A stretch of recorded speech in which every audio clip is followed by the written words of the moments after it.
Oh, good evening. Hello there, Cobb. How are you doing? Um, Straight into an outbreak. Excellent.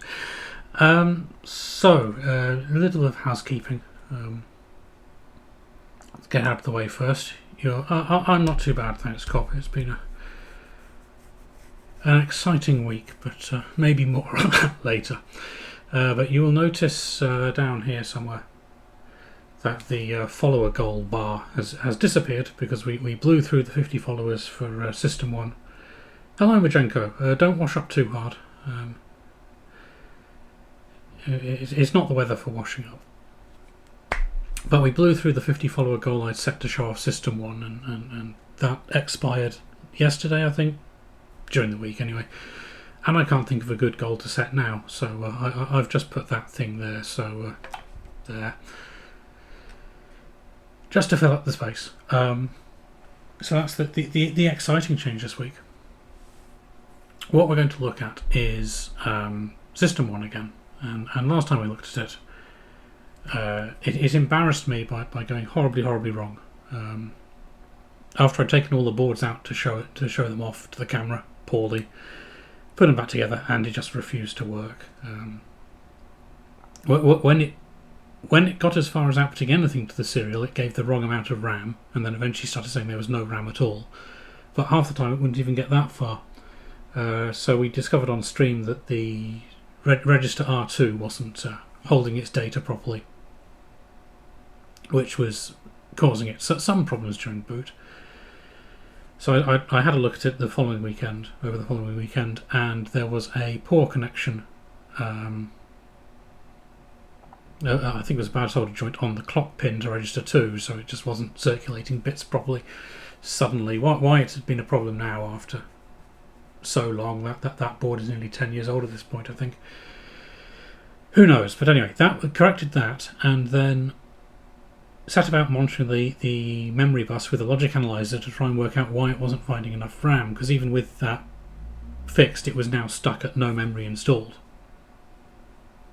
So I hooked up the logic analyzer, and it was writing to RAM and not seeing anything coming back, which was annoying. And I thought about it a bit, and I inspected the RAM board, and then I tried again, and it worked. And it turns out there's a dodgy connection on the memory bus cable by the looks of it, because I was just manhandling it back onto the table here to set up, and it started doing the same thing again. So hopefully I've got it in a position where it will work at the moment, and I'll have to remake that cable at some point. Which reminds me, I need to find that thing. Oh, it's down there. That's good. So today we are going to fire it up, and I shall demonstrate it actually working. If it doesn't embarrass me again, fingers crossed. We'll get it into fourth, do some stuff in fourth, and then build the adapter so I can plug the keyboard in. If I can find the, oh, it's over there, keyboard. Because when I built the keyboard, it was in a bit of a rush to take advantage of an offer at Elecro that I'd only just found out about when it had about a week left to run. And I neglected to check that. Well, I wasn't even planning on making the pin out entirely compatible with the peripheral board for several reasons. But I didn't made no reference to the peripheral board pin out at all. So it does need some remapping of wires on the ribbon cable. But that's fine. We've got the bits to build a little board to go in between and turn the keyboard into something that will plug in directly. And that'll let us build just a little fourth routine to make sure the keyboard is working. The long-term goal for the keyboard is to have it plug into a different board that includes some timers to do auto repeat and such like, and probably also for reasons of reducing the number of boards in the thing, a parallel printer port can go on that board as well, but that's a future project. So anyway, let's switch over to that view.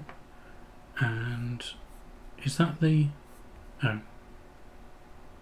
Why do I have the open interface showing up there? Go away. Right. So if we turn on and hit the reset,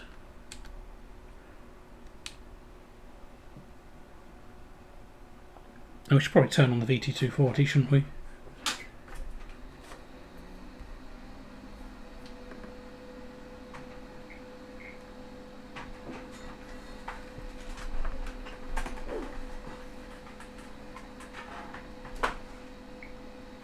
wise. Oh, yeah. So there we go, we have a terminal up and running, and I can press start, and fingers crossed this will give us the sign-on message. It does.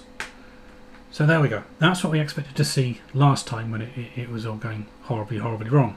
So I can hit F to load the fourth from ROM. It does take a while to do this step because it is rebuilding the entire workspace. It takes about 30 seconds, which is one of the reasons I run it at 4 megahertz, because my initial is it ever going to work target was 1 megahertz, and when this took 2 minutes I thought this is completely unworkable. 30 seconds isn't too bad. Hello Swarm of Dead Insects, how are you doing? Good to see you. So we shall fill time for a little bit, and eventually it'll, there we go. So 515,000 cells free. A cell on this implementation is 4 bytes wide, 32 bits. So what we can do is, Forth, for those not familiar, is a stack-based language. That's probably one of its two most distinctive features, is that it's a stack-based language. So everything is in RPN. So if we do 1, 2 plus, we put a 1 on the stack, a 2 on the stack, add them together, and if we do dot to see what's on the stack, it should say 3. There we go, 3. Excellent.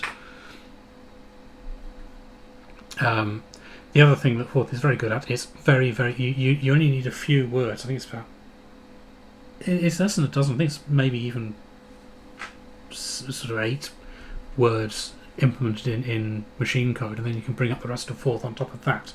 And the whole idea is that it's strongly compositional, so you can build new words, and you can mould the language to suit your use case, which is why it's very popular for firmware and such like that. So things like that. What other words are defined by the base system? We can ask it, and if I remember to turn on caps lock, that would help. So that's what the base system defines, a whole load of stuff, most of which is not exactly of huge interest to us right now, but we can, for instance, ask it for the definition of a word. So let's see,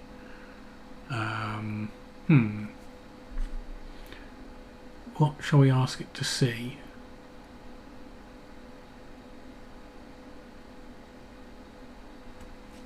Let's see the definition of C itself. Now this is quite slow because it's having to look up the name for each word in the program or in the routine individually, and Jones Forth doesn't have a pointer to easily go from the code word, which is a pointer to the code to execute for each word, which is what's stored in the definition. It doesn't have an easy way of going from that back to a name. I might add that at some point to improve the speed of this sort of thing, but on the other hand, you don't need to do this very often. So that can just chew its way through all that, and eventually, that was not necessarily the best one to choose, but it's doing stuff, and doing stuff is good. Hi RHK77, how are you doing?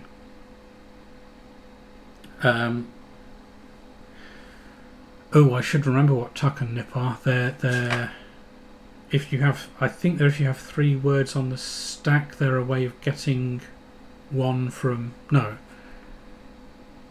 Is it like pick? It's definitely a stack manipulation operation to do something like pull something out from further back and move it around, I think. But I forget exactly.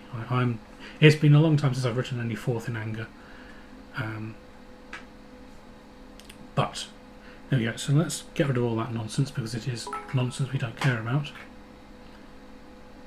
Oh, thank you for the 100 bits, RHK. 77 cheered with 100 bits. Okay, no message on that. Fair enough. So what we can do with Forth is we've seen very basic arithmetic there, some addition. We can do something a bit more exciting. 1, 2, 3 times plus dot. So that should be 7. 2 times 3 plus 1. Yes, good. That took it a moment. Why did it take it a moment? Probably because of the multiplication, which is done in software. There's no There's no hardware multiply or divide in this thing, obviously, because I may be insane, but I'm not that insane. What we can also do is write a routine. A swarm of dead insects cheered with 100 bits. It's indeed working. Thank you for the 100 bits, swarm of dead insects. So the dot quote word in fourth means it is dot quote with a space, because you need the space to delimit the word, and the word dot is what it uses to display stuff, and then this is display a string. So we can display like that in theory, and then a semicolon. So the colon says define a new word, hello is the name, and this is just going to print in theory that string. And I should have put a CR on the end, so let's redefine it.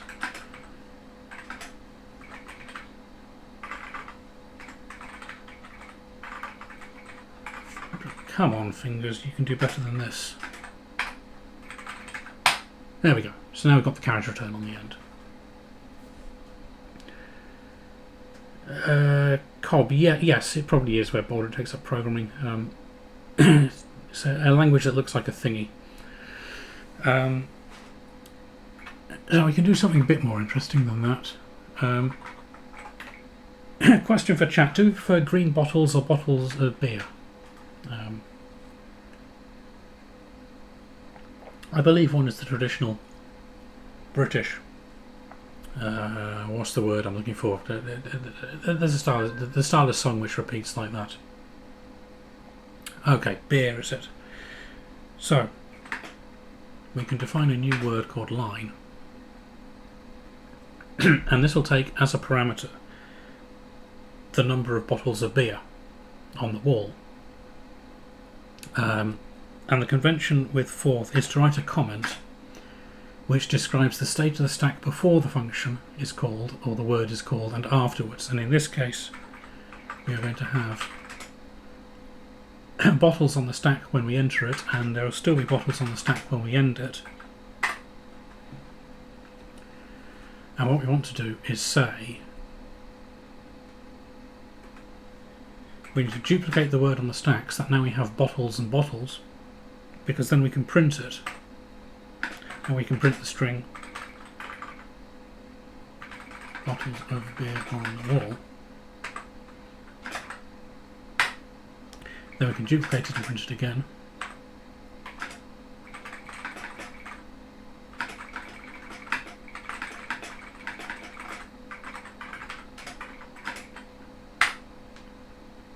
And then we can subtract 1 from it, and then print the last line of the verse.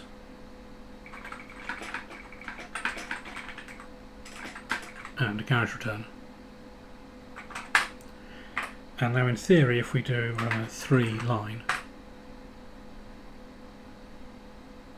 so it can do the basic math, which is good. It's not very good when you give it 1, but okay, fair enough. And we can then define song as taking a number of bottles and returning nothing. And to do this one, we want to say, because it's a loop, we need to begin, then question mark dot, which is if the word at the top of the stack is 0, then leave it alone, otherwise duplicate it. And that's important because we want to say while, and then we want to say line and repeat. So what that's saying is every iteration on the loop, we're done if it is 0, and then we'll consume that 0, leaving nothing on the stack. Otherwise we want to print the line which will decrement that value on the top of the stack and keep going. So if we then say 5 song, we should get that. So it's doing really exciting stuff here, as you can tell. Hello Spies, how are you doing? Yes, the very rare Balge Sister one from Deck. And hello, Sleepy. Yes. How are you doing? The RC2040Z Pro. Yes. Spencer is really quick at shipping, which is good. You'll have to let me know how the Z Pro is when you get it built. I went back and forth on whether to get the Pro or the Z Pro. The difference is basically more ROM, more RAM. You can do more stuff with the Z, I think. It'll probably be a better target for MPM. But I figured I could always upgrade to that at some point because the ROM and the RAM boards are standard PCB fab colours, so I can always get new ones printed. Hi Chloe, how are you doing? So we wanted 99, did we? Well, we'll do 99 in a minute because we can see there's a problem here with this routine, and it gets grammatically incoherent on the last line. Because it's one bottle, not one bottles. So what we can do is redefine line, and we'll do it as line 2. Actually, what I'm going to do here is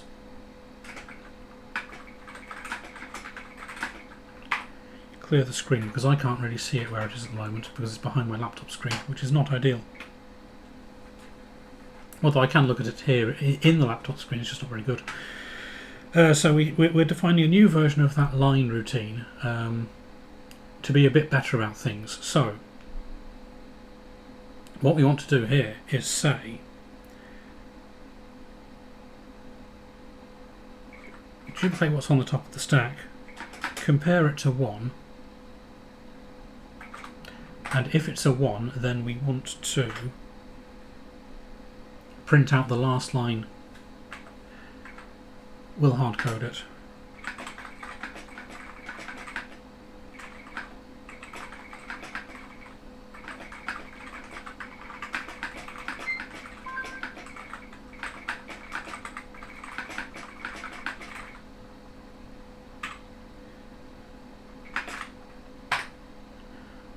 And then we are going to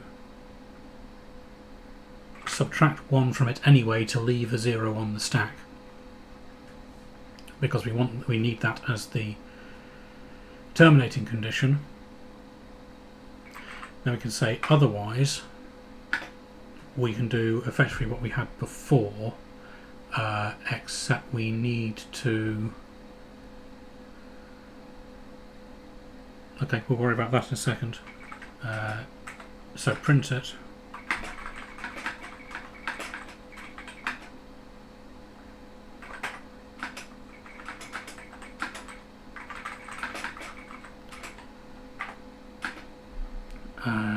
Then we want to decrement it, and now we need to do that same test again.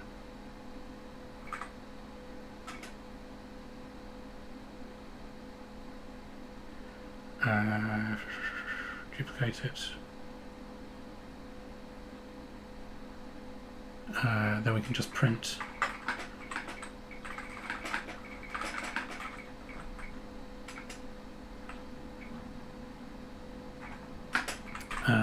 otherwise we do the dance where we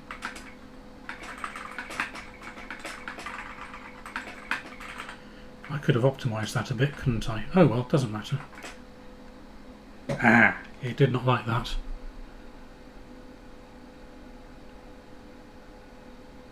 Oh, it didn't like that because I put a space between the dot and the quote.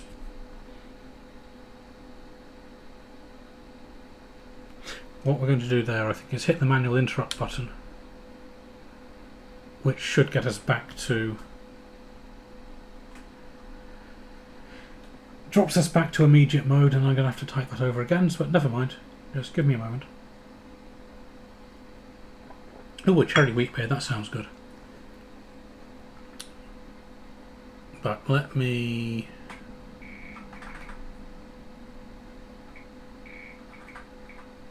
No, I'm going to clear the screen so I can do this properly. Bear with.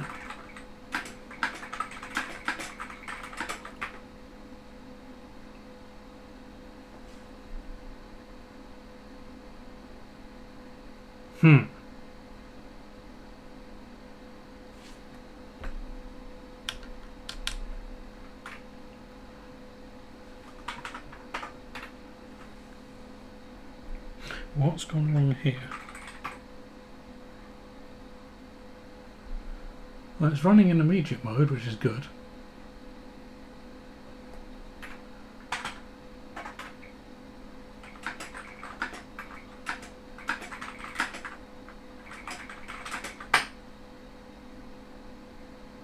Okay, not entirely sure why I didn't like that time. But we shall try again.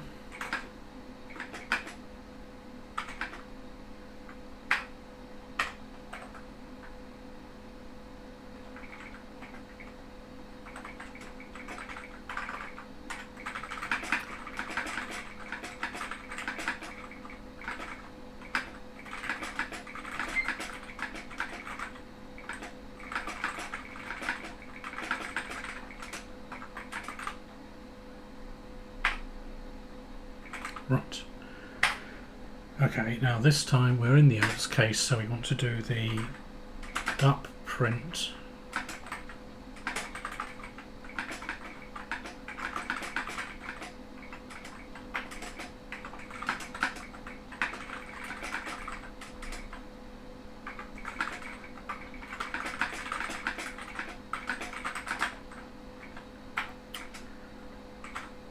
Now we do the subtraction and we do the dot 1 equals. I think I can actually combine that into 1 equals, but anyway.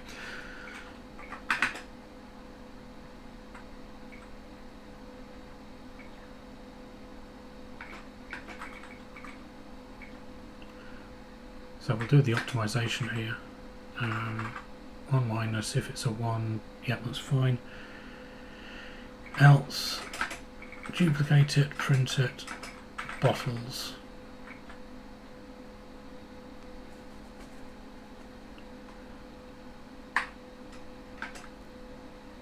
And then to end off the if, yep.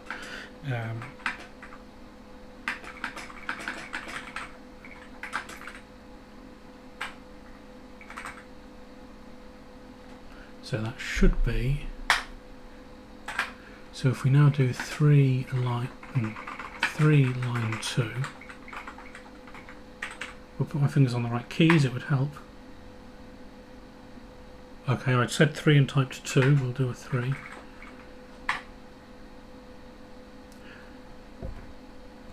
And finally 1. There we go, so that is grammatically more coherent. So if we do C song again, that's using the old routine. So if we define song 2, obvious reference notwithstanding, what was that? It was begin queued up while line 2 repeat. And now we can try 99, and it'll take us a while, but that'll give me a chance to catch up with chat.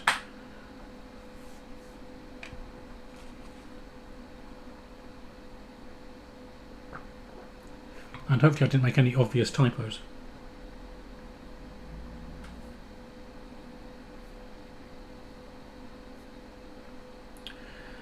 Majenko, yes, I could do. I would have to escape bracket J, perhaps. Okay, something went wrong there. What went wrong? Looks like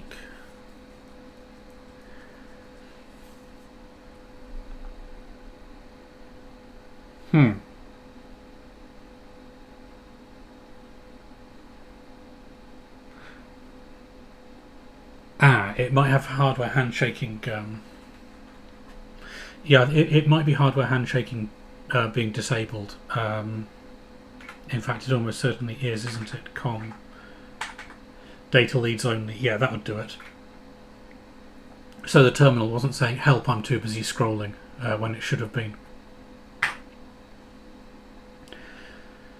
So escape 2J, escape bracket 2J, escape bracket home. Okay, we can do that. So we can define.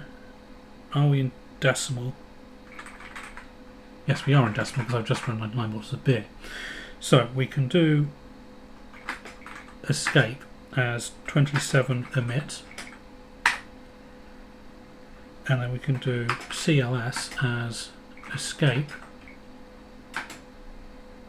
bracket 2J escape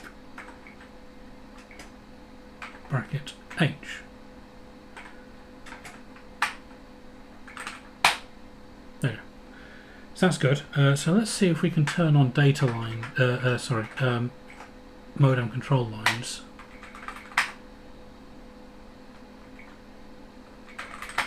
WRFs? What? So I'm pressing. Okay, it doesn't like that.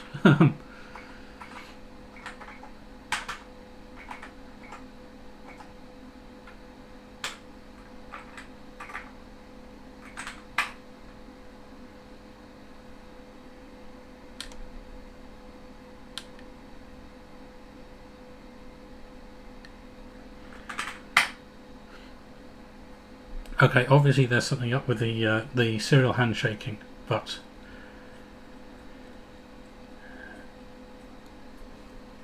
we can probably actually try and fix that by turning off the smooth scrolling. No, not no scroll, that would be useless. Jump scroll.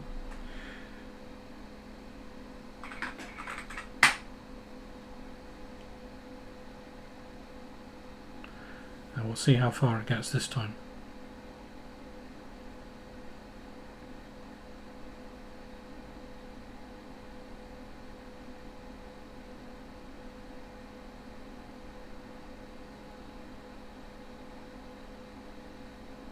Okay, success.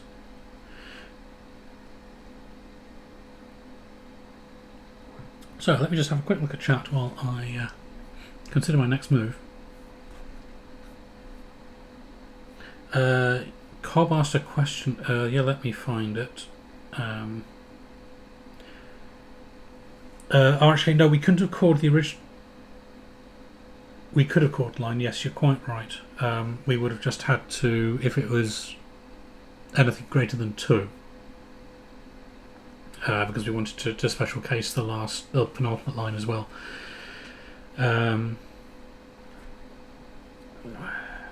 At least the screen isn't in the bottom of an M&S pack. Thank you, Chloe. Yes.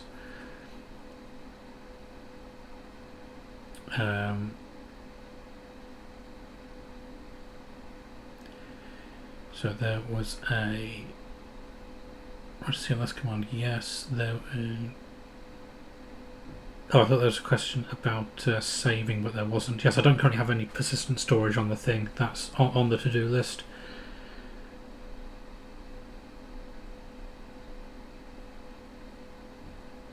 I thought I saw Cobb ask what branch and zero branch were, which you'll see if you look at, if we say C song 2 and scroll it up so I can see it. So branch is effectively a. Oh, sorry, RHK, I thought it was Cobb. Branch is a unconditional jump. So it means go. The branch minus 20 at the end means go back 20 words in the.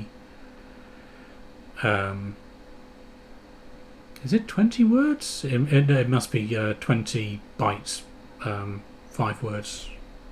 Minus 20 branch line to 16 0 branch. Yeah. So that gets just back to the queue dupe. So that means go back this many bytes in the execution. Thread, and zero branch is a conditional branch this many if the word on the top of the stack is 0, which it pops. So what we're saying there is question mark dupe. So if it is 0, then you just have a single 0 on the top of the stack. Zero branch pops it, jumps past the end to the semicolon. Otherwise we'll run line 2, which will decrement the word at the top of the stack and then branch back to the queued up. So that's the one of the fundamental words that you need to bring up a fourth. Let's see, I'm pretty sure they're just implemented in not words branch. I think they're just implemented in assembler. Yeah. So there's no fourth body to those. It can't tell us what the implementation is. But for instance, if is built entirely on top of other fourth words. So what that says is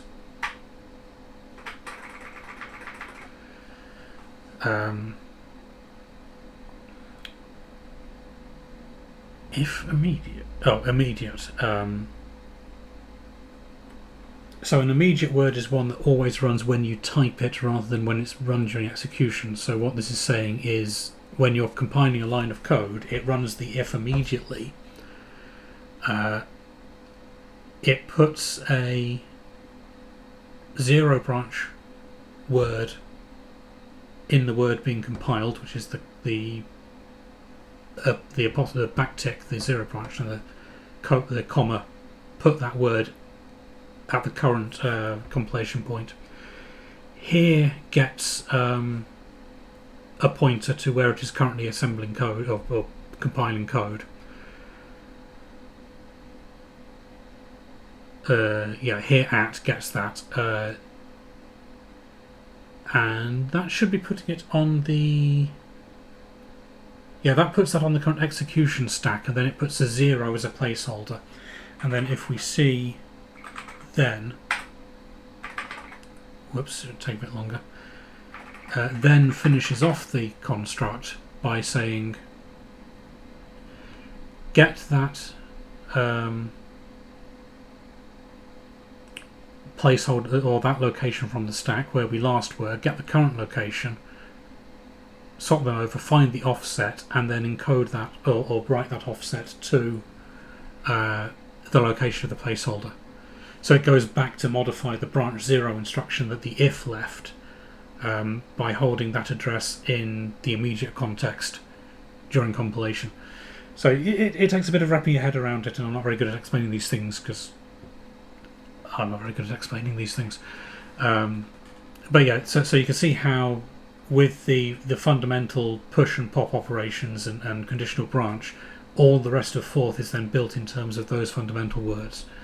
So if we needed to write some fancy if statement, if we wanted to do an equivalent to Perl's unless statement, we could do that just by saying unless is an immediate not if. No, immediate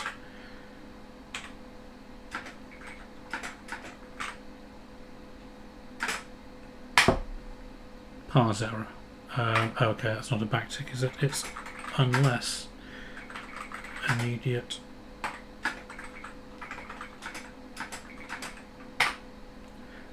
so what that'll do is compile a not in front of the if. So how can we demonstrate that one?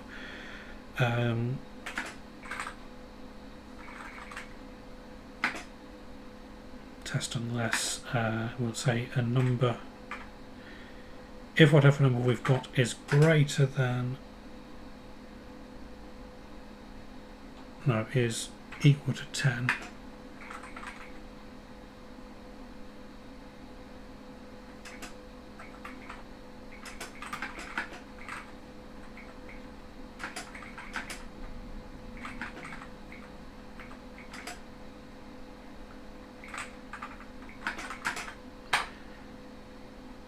Okay, why did it not like that? 10, 10, 10, 10, 10, 10. Oh, because I forgot the...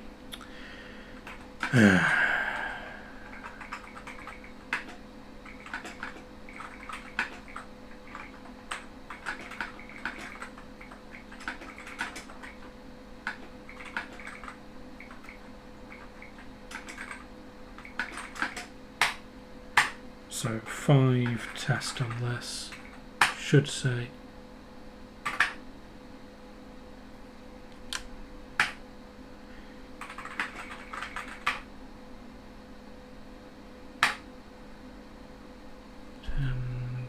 branch.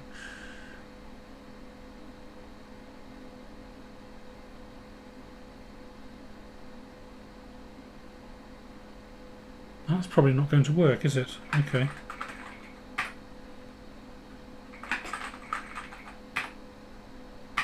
Okay, obviously that didn't work. No, I can't up arrow.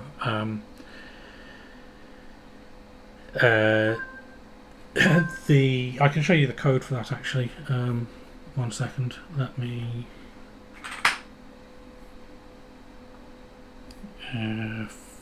It's on this machine somewhere.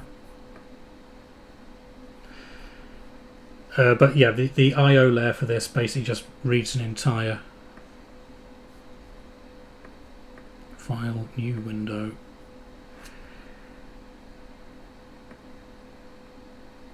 So I'm just trying to remember where I've got all this stuff checked out. See, git system1 There we go.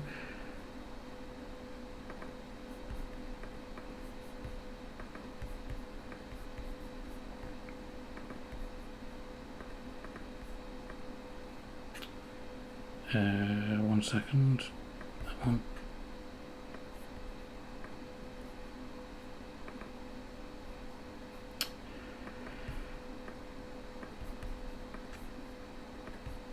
Wrong scene. There we go. There's the source code. So all the read line routine is doing is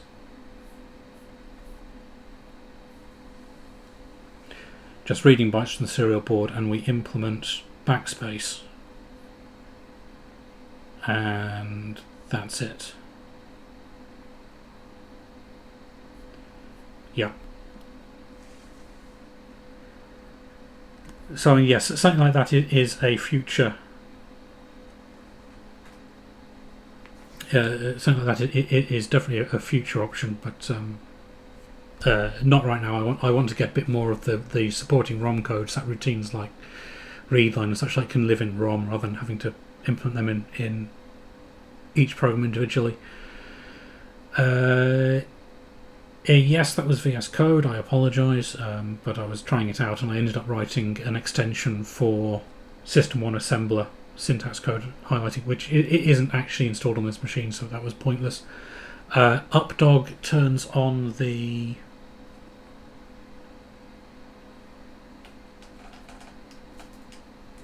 come on. The updog light on the front panel. So if we did 99 song, it goes out because it's not waiting for any input. Sorry, I can switch back to that one now.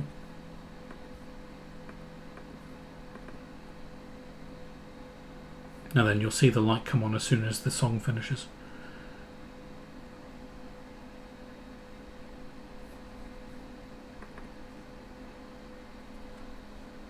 So effectively it's an attention light, but I called it updog because I wanted to.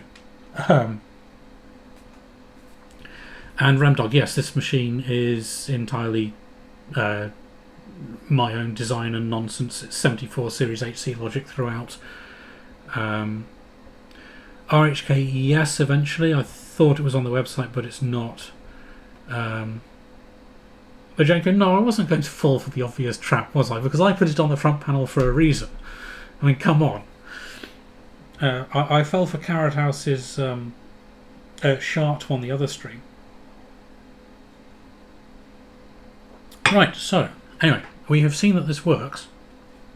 So what we want to do now is build an adapter so that we can get the keyboard to plug in. So, bear with me for one moment while I move this off my table so I have some room to work.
Right, so I shall...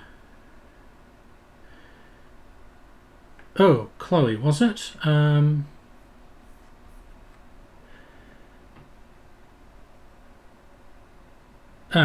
was an earlier revision that did have a flicker at the top, which is why I didn't like the outro animation, because, excuse me, OBS got very unhappy with the outro animation at one point, and I had to go back to a previous version that had that flicker. There is one instance where as the rear point comes past the halfway mark, there's a slight flicker on the J, which is annoying. The outro, yes, the outro is because I tried updating it with a newer version of the roto animation, but I added a delay before the sound came in, and OBS really objected to that and completely mangled the sound, the audio track.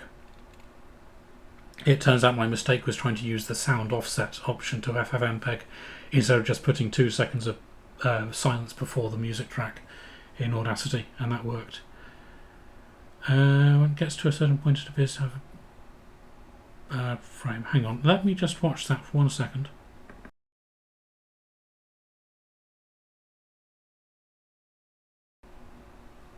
Yes, I see what you mean. I shall single step through that later and fix it, I think. Thank you for pointing it out. Season B, hello, how are you doing? And yes, it is a lot of function keys.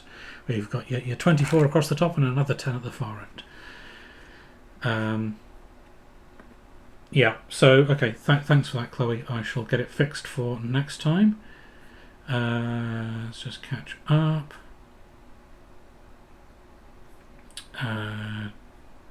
Thank you, RHK. It's a passion project, definitely, and more of a sort of, if I'd known how much it was going to end up consuming my life for 5 years, I probably wouldn't have bothered. But it's been good fun. Majenko, the front panel, yeah, I really like Schaefer AG's work, there's one thing I'm not happy about with the design that was my fault, but apart from that, it's really pleased with it.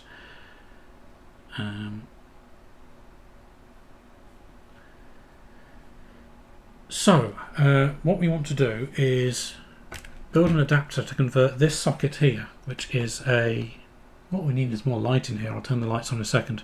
That's an 18-pin IDC header, which was a really stupid thing to design into it. I should have just gone with 20 and whatever. And we need to turn that into a 20-pin one with a different pin out to plug into the peripheral board in System 1.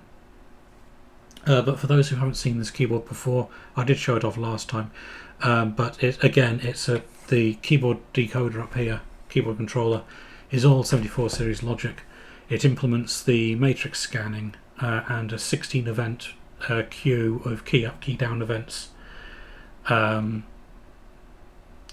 of Mud, I went with 18 because there were 16 for the keyboard itself. 16, so that's 8 data bits. Power gets you to 10. Read write gets you to 12. 2 bits of register address gets you to 14, and then reset and interrupt request get you to 16. And then I thought, because there is over here a footprint for an optional, you can't see it there,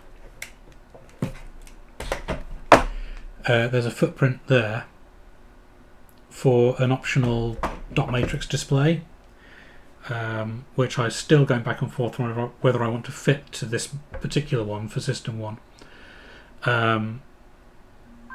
And because that draws additional power, I added 2 more power pins at the end, which were optional. If that's not fitted, you don't need to hook them up. But it was, it wasn't my cleverest move ever, let's put it that way. We have a scrap of proto board, we have connectors, so let's get this built. 1 second, I'm just going to put you back on the standby side because I forgot to turn the laptop through 90 degrees.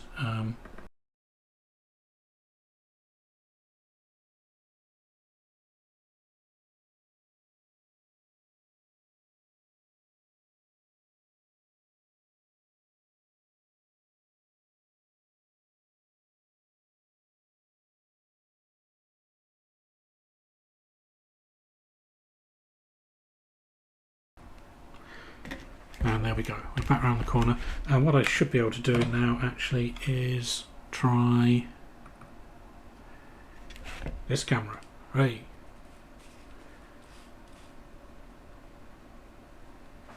So you should have a better view of what I'm doing. Hi Vital Cleve, how are you doing? Good to see you.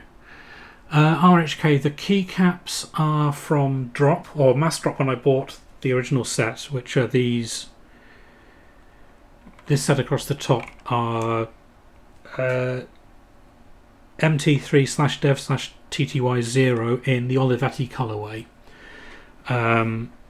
These down here are from the third release of MT3 Dev TTY. I think it's TTY 3. Just in the standard colourway, which is why they don't match. And then this grey and black lot are again the same profile, MT3 in the IBM 3270 colourway, I think it is, yes, I think so. And they are very, very nice to type on, which is why I ended up buying so many sets, because I bought this original set when it was first released back in about 2018, something like that. And I thought they would look nice on System 1 if I ever got stupid enough to build a keyboard for it. And then I put them on a cheap Cherry keyboard to test and liked them so much I've kept them. But I do need to swap these black and grey ones onto that keyboard. The key switches are Kale Box Jade, so they're not quite as heavy as the navies that Shelby uses, but they're pretty heavy because I type pretty hard. And absolutely not real simulated wood grain sides. It is Cherry and Sapele with a brass inlay, but that's solid plain timber. Yes, the flex is dreadful. So what I have is some support struts to go across the bottom that will run across here, across the front and across here. I just haven't yet got around to fitting them because I need to take a millimetre or two off the end of the PCB because I cut them too short. So I've just got to get around to screwing one in and then gluing them down. So what we want to do is move this out of the way for now so I don't destroy it inadvertently somehow. Where's that going to go? Over here? No, it's not going to go there because it'll slide off. Bear with. There'll do. And somewhere here we have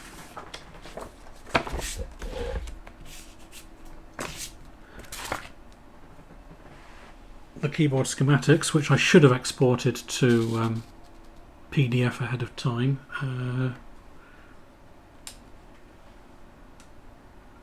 Where's the... Oh, you don't get autofocus. Okay, that's handy.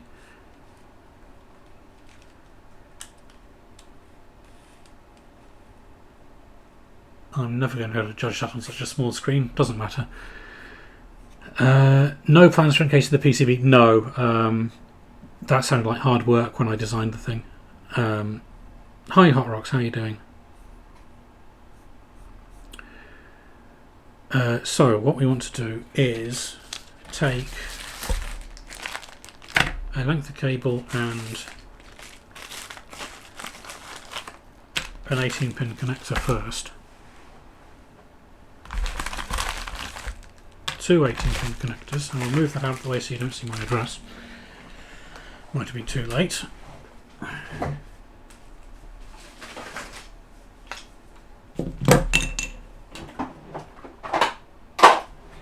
there's a bit of scissors around here somewhere. There we go.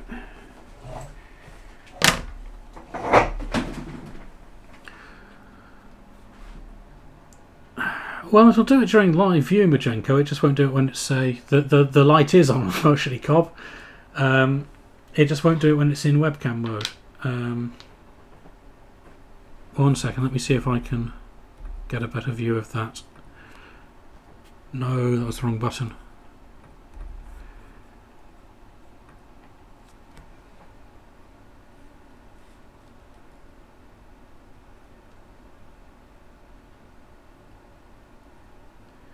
Oh wow, you don't get much throw on that macro lens. So anyway, let's start off with the easy bit.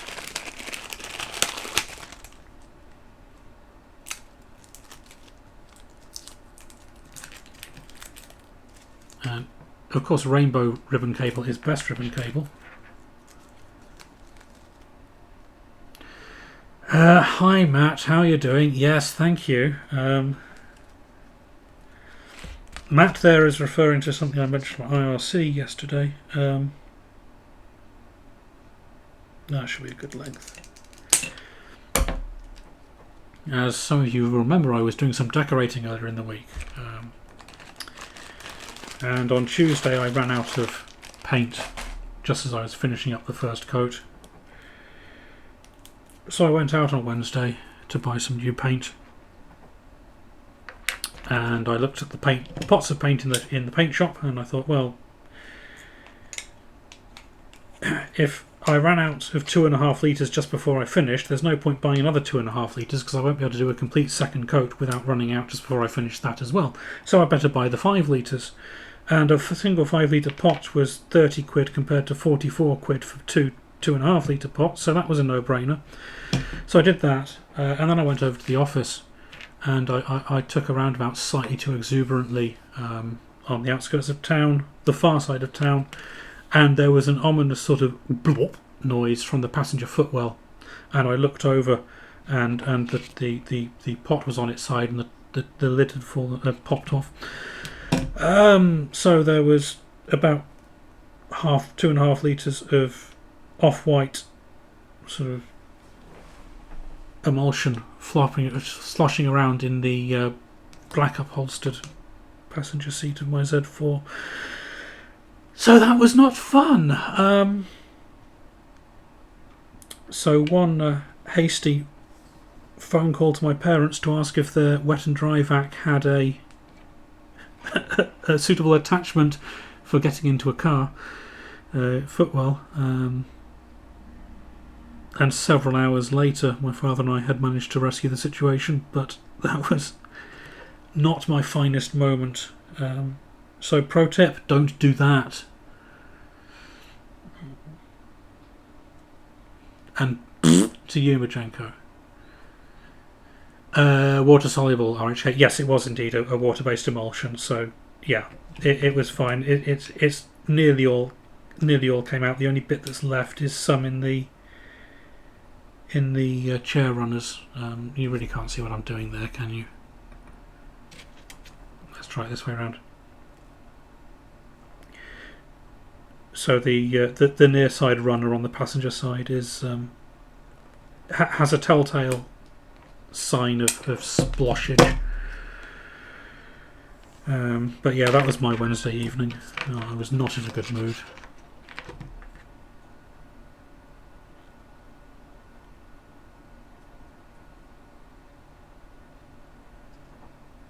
Oh, sorry, Ramdog. Yes, a pot of paint. I don't have... well, I should do some work in the garden. I just need to finish off all the work in the house first. Right.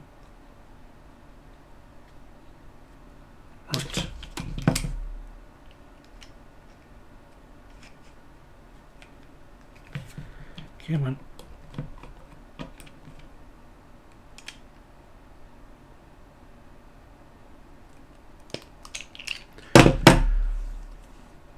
So that is step 1 done.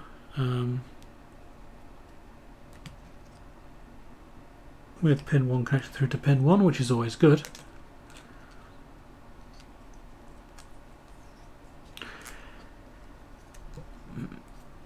I mean, RHK, I used to drive a Seat until about 10 years ago, so that's sort of... Well, no, I suppose there are 2 other German brand car manufacturers, aren't there?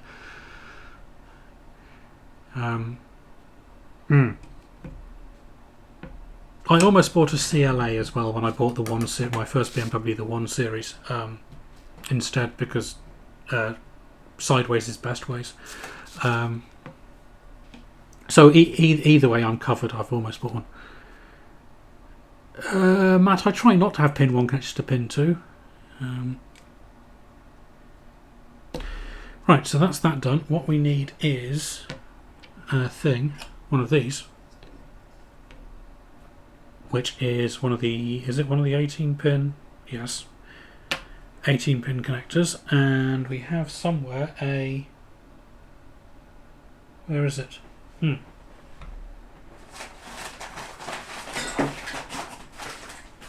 bag full of bits.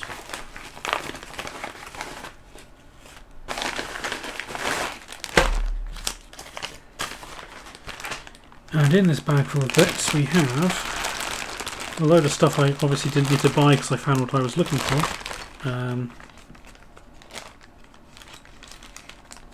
20 pin headers.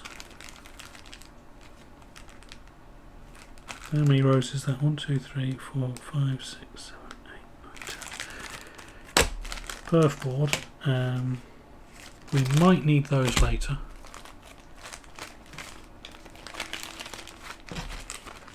And I think that's it.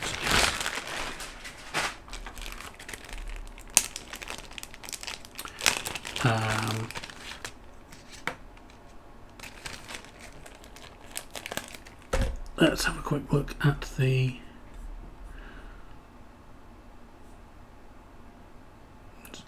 dodge something when I skipped the CLA. Well, I loved the look of it. Certainly the first one, not so keen on the second gen, but the first one looked lovely. But I took one for a test drive, and I don't know. I was expecting a bit more oomph from it than it felt like it had. This is only the 180. There was a mid-tier engine that wasn't offered in the UK at the time, which is a shame. But I ended up in a 116 BMW, and that was much more fun.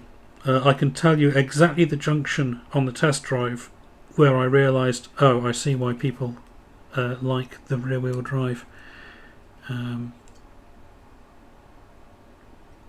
But yeah, I've had a few BMWs since, and the Z4 is wonderful. So I was pretty annoyed when I covered it in paint. But anyway, Seat has been VW since I think the 90s at some point. But I mean, I bought mine in 2004 when I passed my test, and all the castings in the engine compartment had VW and Audi markings on them. But it was only a 1.2 Ibiza, but it was good fun as a first car. Remdog, did I make the solder spool holder? Yes, I did. And the keyboard sides, I designed them, but most of the actual fabrication was my brother's efforts, because he is far better has a far better collection of tools than I do for a start, and knows how to use them where I don't. Schedule for today, Cobb, is I'm going to run until 8 o'clock, and then I'm going to raid Shelby, I think, or has he already announced lack of stream?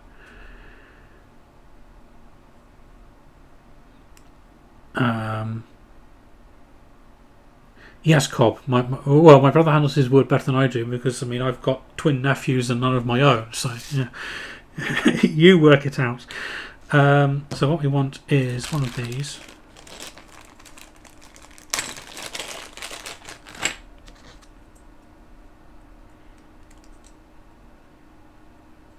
Okay, handy. So there's pin 1 and pin 1.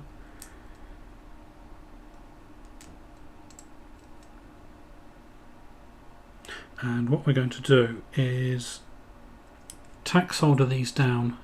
Cobb, remember the clocks have changed. Shelby starts at 8 o'clock our time at the moment. But yeah, sorry, let me just catch my train of thought a moment. I want a different schematic sheet. This one. And I want soldering iron on, yes. And we are going to build this using the same construction technique I've used for the rest of System 1, which is a wiring pencil, which which is a somewhat obsolete technique, but it uses a spool of solderable enamel wire, which you just run from pin to pin. Will it focus on that? It won't. But we'll switch back to the other camera and you might be able to see it.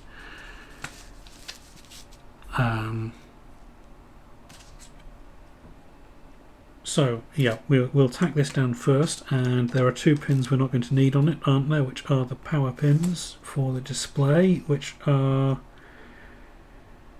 the last 2. These 2 over here.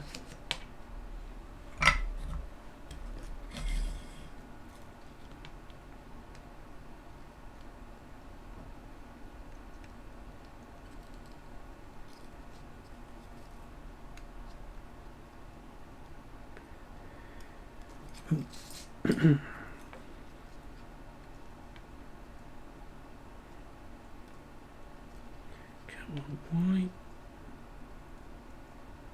There we go. So at least that's nice and secure, and then this one. There are several pins we don't use on this connector because obviously there are 2 more. So if pin 1 on this is at this end, what implications does that have on which way around we want to put this? So data 0 is at pin 1 there and is at pin 19 there. Well, that makes life a lot easier, so we'll put this one this way round. So pin 1 there and pin 19 there. Excellent.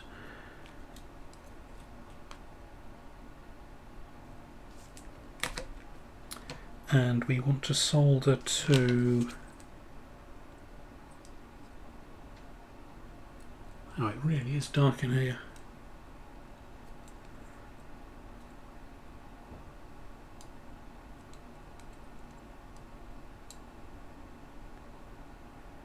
One, 2, 3, 4, 5, 6. 1, 2, 3, 4, 5, 6. Yep, okay. So if that's pin 1 there, we want to solder down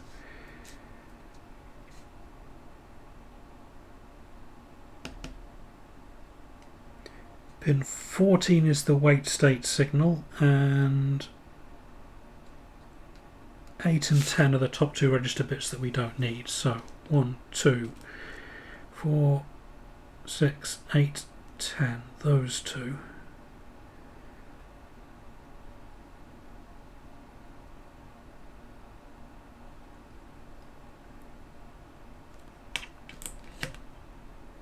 Okay. Start from that end, so that's read, write, ID pin, wait, so we can tack that down.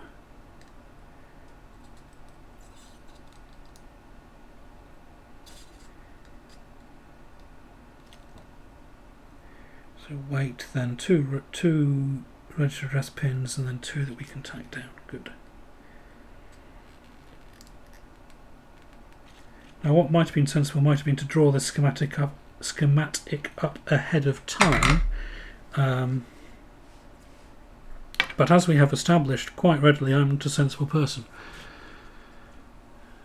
Let's see what's going on there.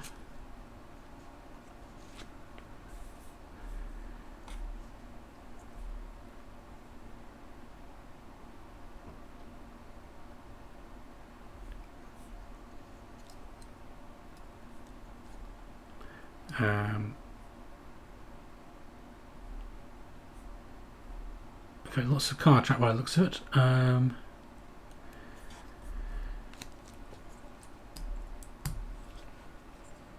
Okay, so I'm going to switch to this camera again. Why is the white balance absolutely dreadful?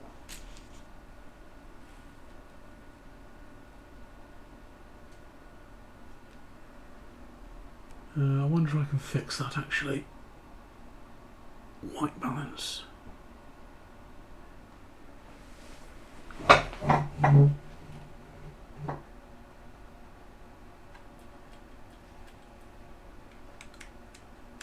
No. Okay, I obviously get no controls whatsoever over this when it's in webcam mode, which is galling. Full screen. At least from here.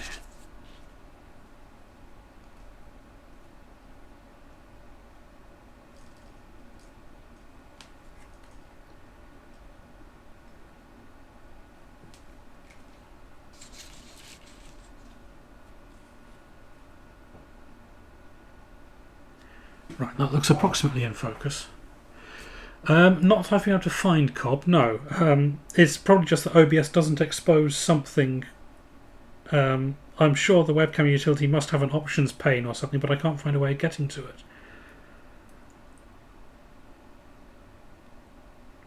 So we'll start by doing the inside runs, because that's certainly easiest. So we want to start with the keyboard. Pin 1 on the keyboard is data 0, which should go to pin 19 on the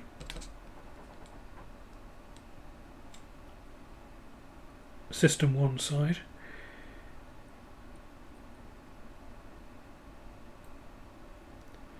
And it has been a while since I've used this thing, so let's just double check I'm being sensible here. There's 19.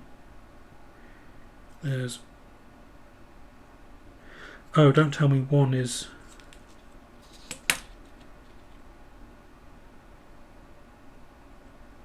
No, it'll be 1 on top, won't it? So 1 will be this one here, yeah. Right, that's not going to work, is it?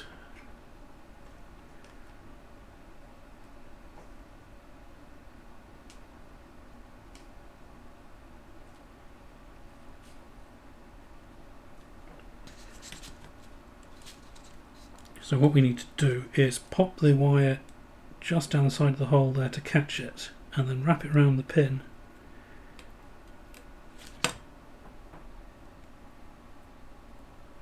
A few times. Yeah, my hand's going to be thoroughly in the way of this, isn't it?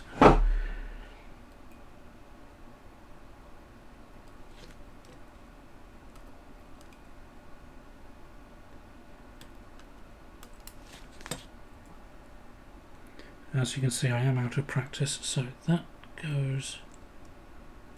Ah!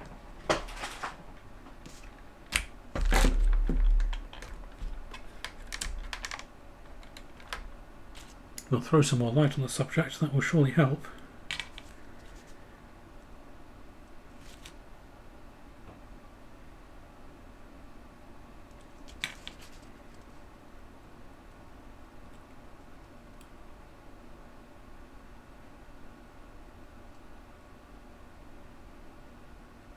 My eyesight has definitely changed since I did this last. Well,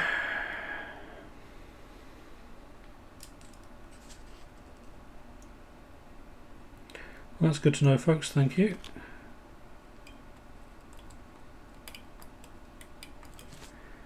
Okay.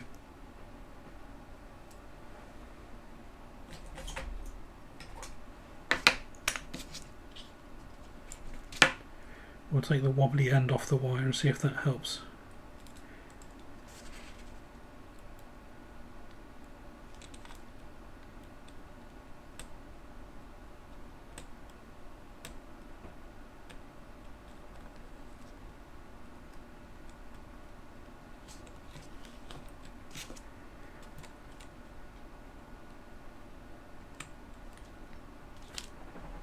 Huh?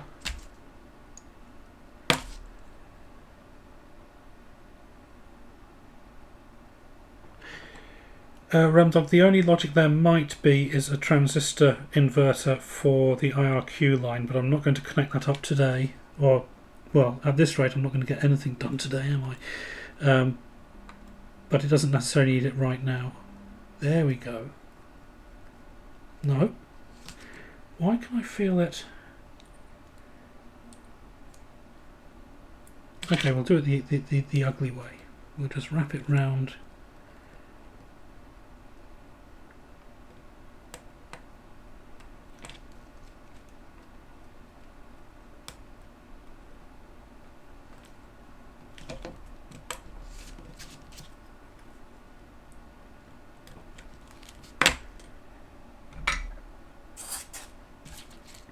I need a bit more heat for this solderable wire. It does take some melting.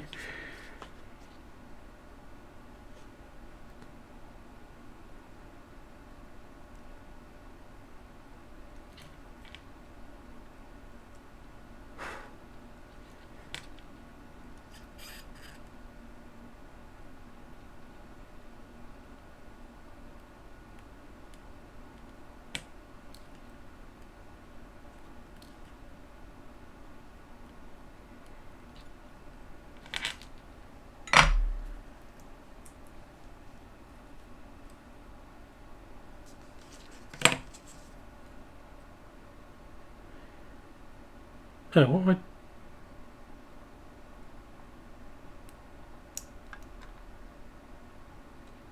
hang on, bear with me. That was right. I managed to wrap it around 2 pins by accident there. Yeah, I run at about 410 at the moment. I think it needs to be higher. I'll call it 420-ish. You usually don't want to go anywhere near that high, but as I said, the enamel does take some burning off, and I don't think it's... Yeah, I'm going to need to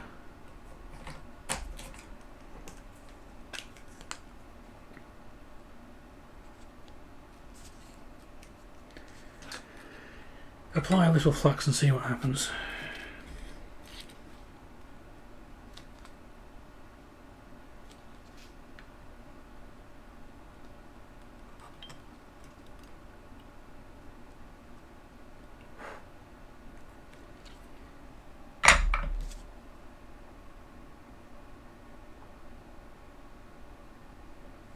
Not the world's nicest joint, but it'll do for a first attempt. So let's see if we can get that on camera. No, you can't really see it, but there is a wire running across there now, so we just have to repeat that another 15 times.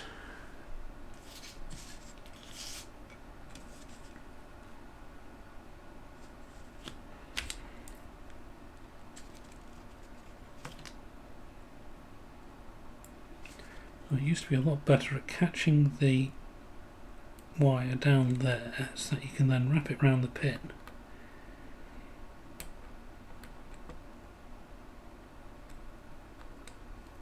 And no, it's just taking to disappearing up the pen, which is annoying.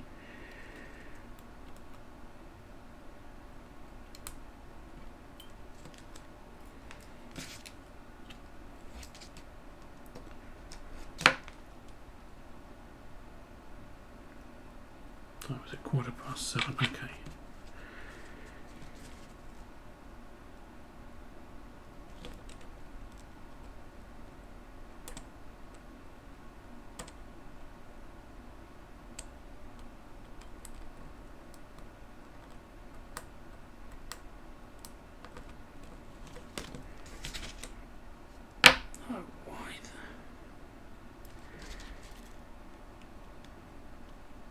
Well, this is going spectacularly well, isn't it?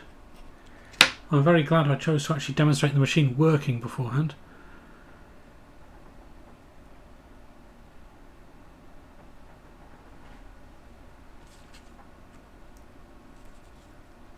We'll stick to this ugly technique of holding it down rather than poking it through the hole.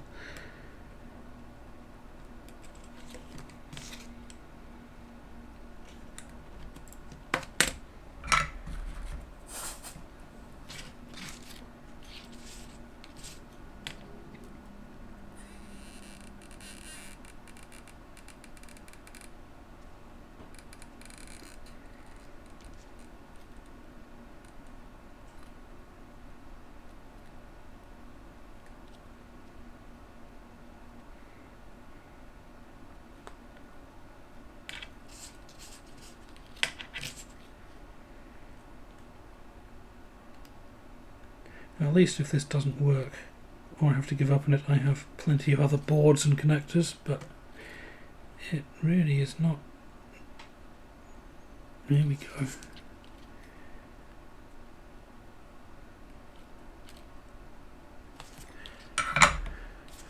Although I will admit, when I used to be building these sort of boards for System 1 regularly, I would find a little adapter or something like this to build before I did any big ones, just to get my eye back in.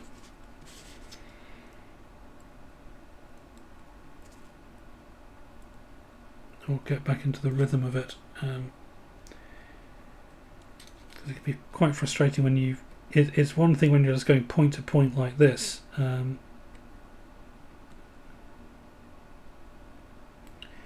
It gets very annoying when you've got runs which have 5-6 connections on them and the wire breaks partway through, like it just did. Did that? Yes, it did manage to wrap itself around the pins at least, so we can tidy up later.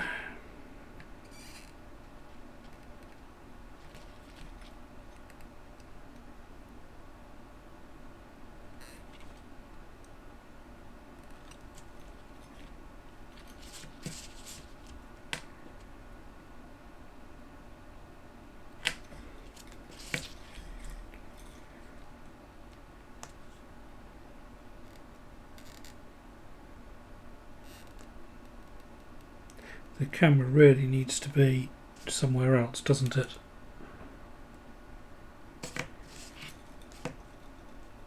So it's not trying to look through my wrist all the time.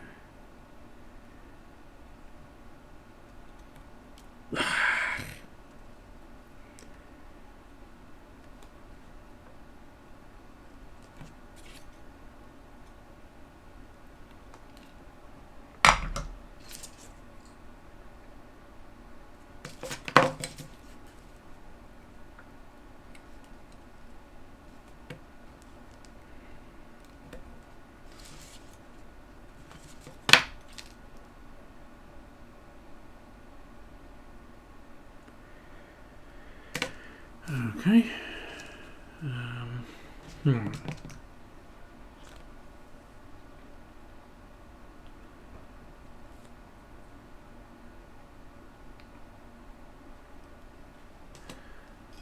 Sorry, I need to switch it. RHK, yeah, possibly.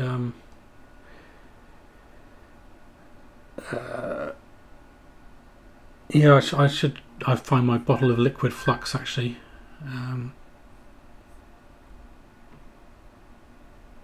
Yeah, hot rocks. I don't know. It's the modern stuff is pretty unpleasant as far as I've managed to work out. That's right. Let me switch this back to full screen view so I can keep an eye on what you're seeing a bit more easily. But we're getting there slowly.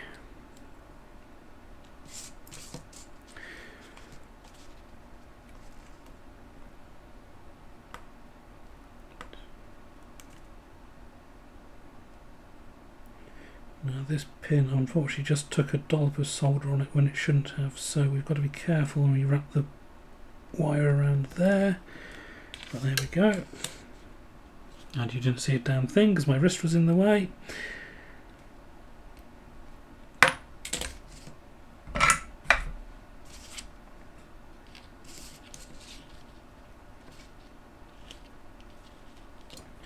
fact, I shall whack that with some flux while I think about it.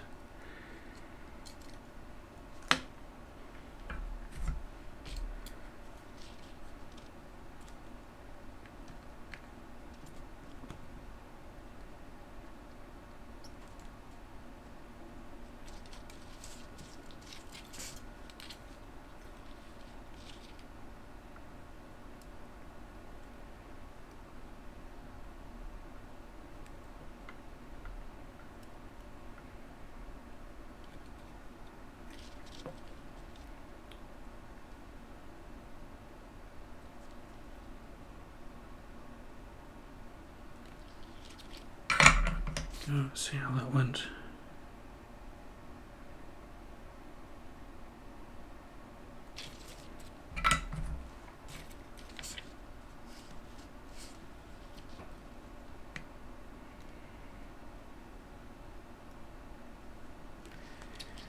So I've got half the data bits done at least.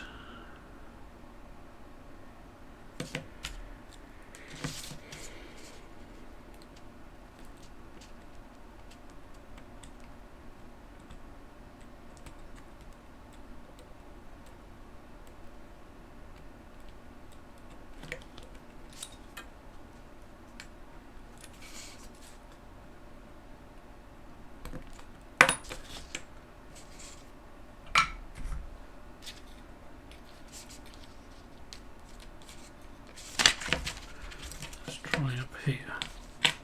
No.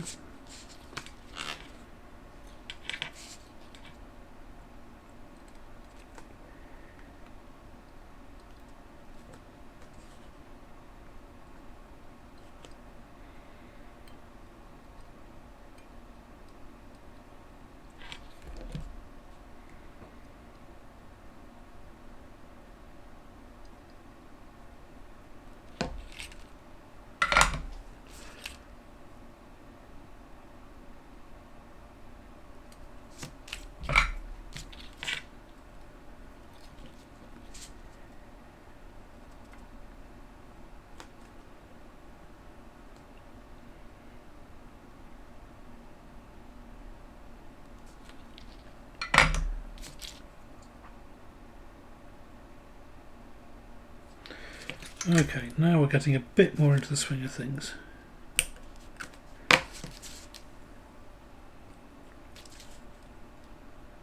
So let me just check what was the... Yes, just got to do the entire run along this side. Oh, go back on. Entire run along this side of the connector. Let's just catch up with chat. Food cooking clay, that sounds good. I haven't got any plans for food this evening yet. I should come up with something. Cherry wheat beer was quite good. Pineapple wheat from the same brand was better and fruity. I do like a pineapple wheat. I'm trying to remember the last time I had one. But I have a lovely great delivery in the other room today of Vault City Sours, so I'm pleased with that. That's something to drink in the pub this evening, or the virtual pub this evening, for the avoidance of doubt there, rather than suggesting I'm going to be taking a box full of my own beer down the pub. Sorry, I got an itchy nose there.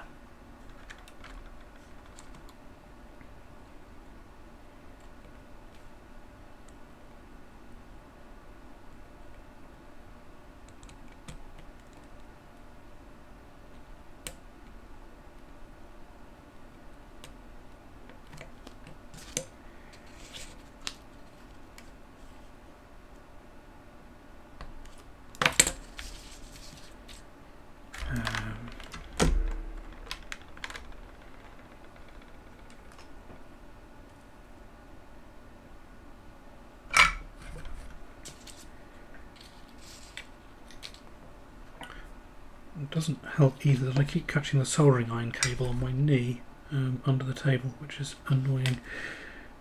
But never mind. We press on.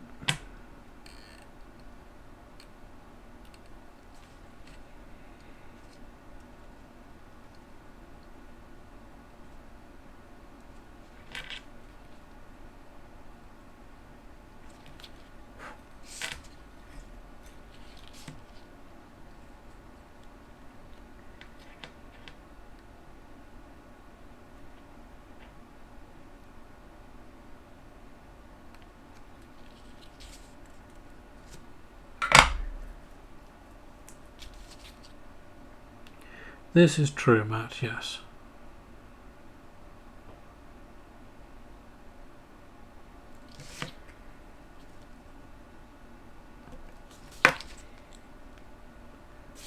God, it's nearly half past. Well, 2 more data pins to do.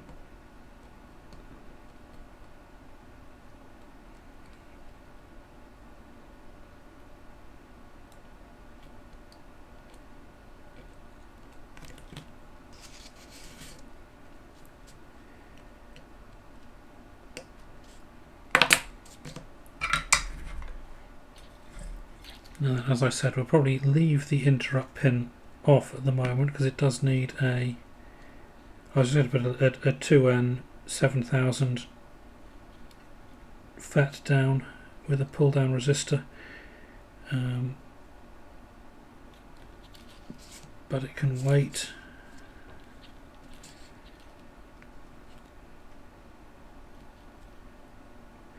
And the only other component out here will be a diode for the ID pin, which I'm very glad I remembered at that exact moment because it has to connect to one of these data lines and there is only one left.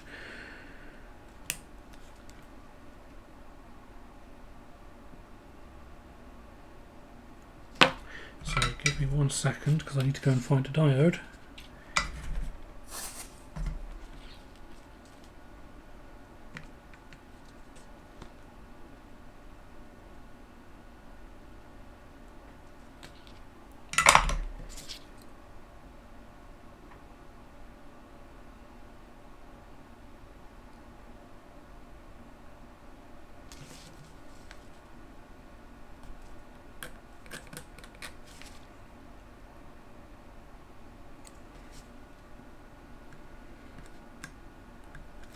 Don't like that joint.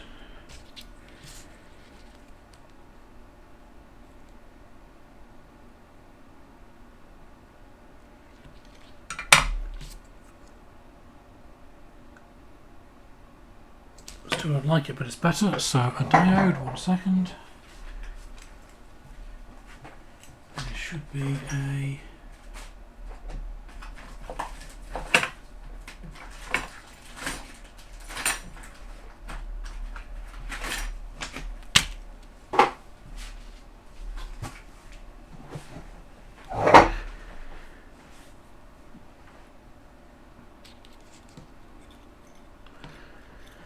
Let's have a quick look at chat.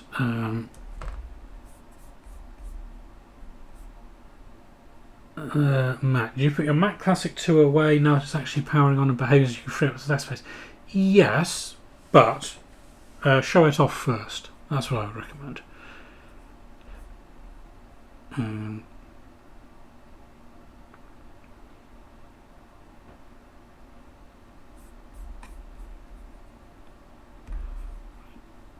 Back to that one. So we need a handy diode, and first we need some cutters.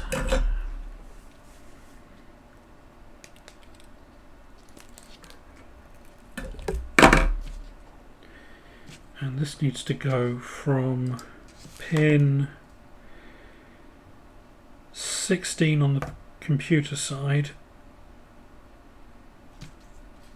to any old data pin. Okay. So we'll connect it up to data pin 8, or data pin 7 rather. Yep. Because I know that nothing else is using the high bit of the as an ID yet. So we want this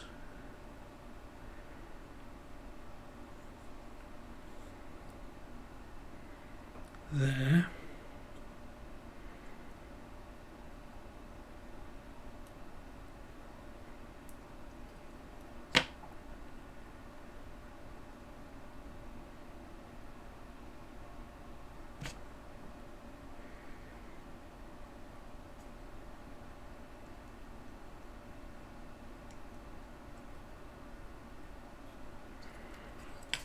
Sorry, you'll see what I'm doing there.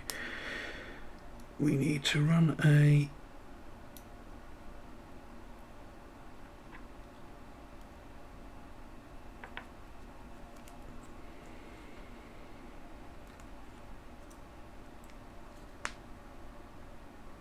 yep, that'll be fine.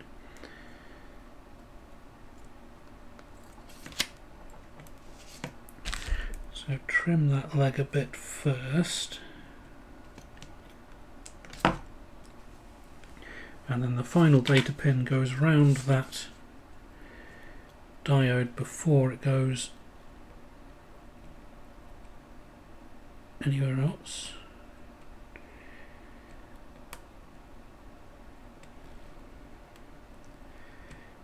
Wasn't the most elegant wire routing I've ever done, but it'll do for now.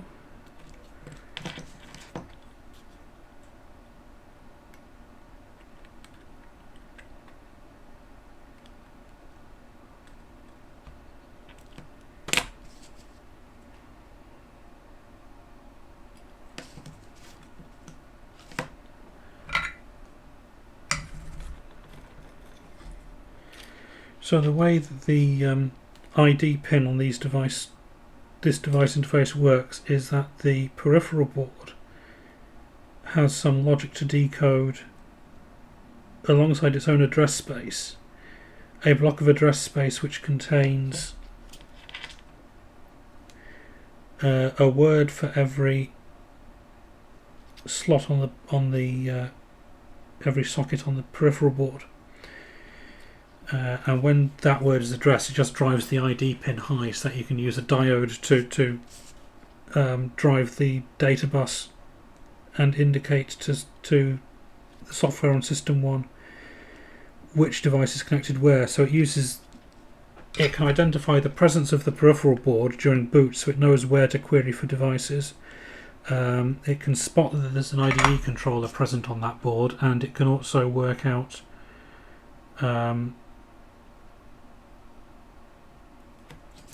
where the serial board is based on that. So it will be able to query it to find out where the keyboard is plugged in if this board works as designed. Come on. No, I want a bit more solder on that one.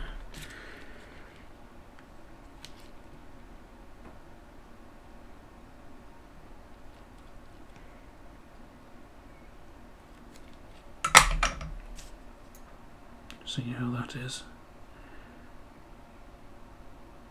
Yeah, that should do it.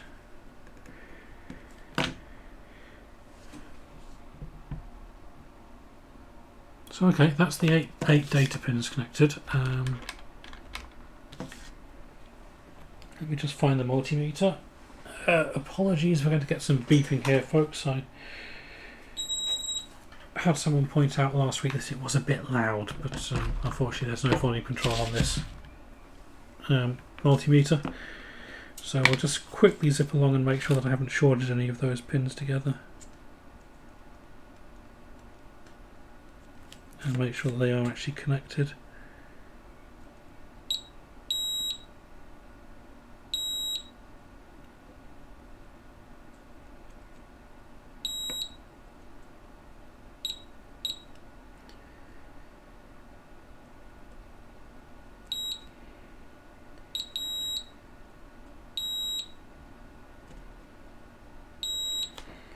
And then we should be able to go from... That's a bit slow. Oh, it's because I've got it in diode mode. Okay, that's why it's slow. So if you went from there, which is the ID pin, to that one should be data 7. Good. So that's all good. Let's move on to... We're leaving the IRQ. Read and write the next ones, which will be over this end. So that pin is read, that pin is write, and they need to go to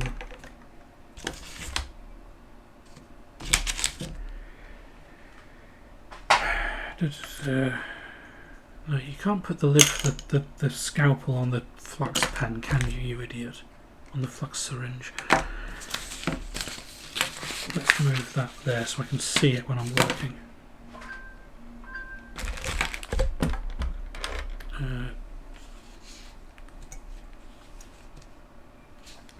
So we want read and write, which are pins 4 and 6 on the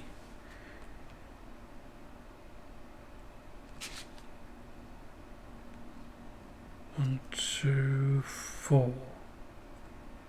Okay, good. For a moment I thought I'd made a horrible mistake.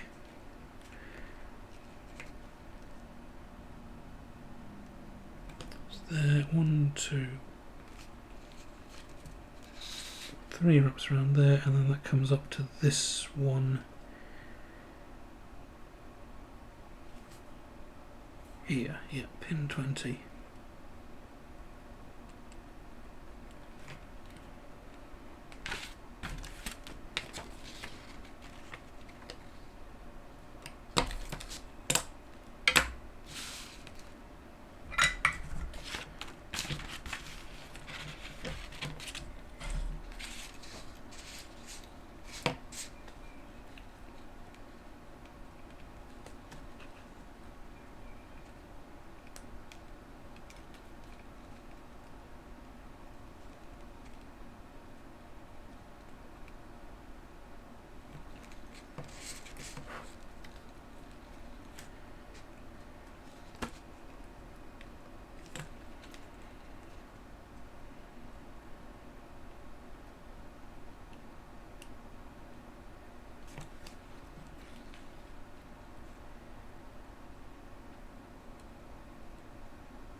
Go, that should be the reed pin done.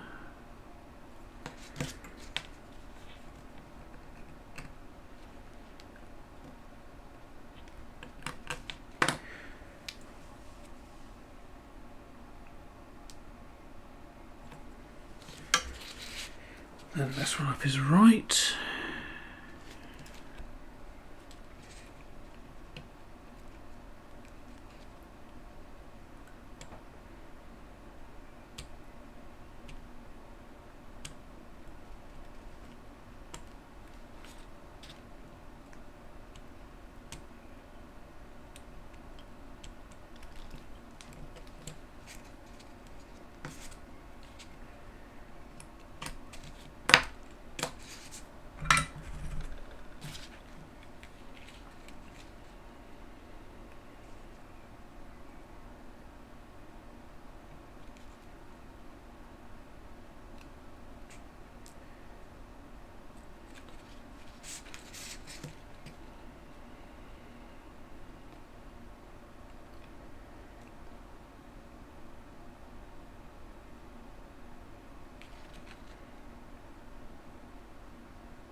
Okay, I see SP Diff chap in the chat, which is always welcome. And in a second, I need to work out why my phone is suddenly going absolutely.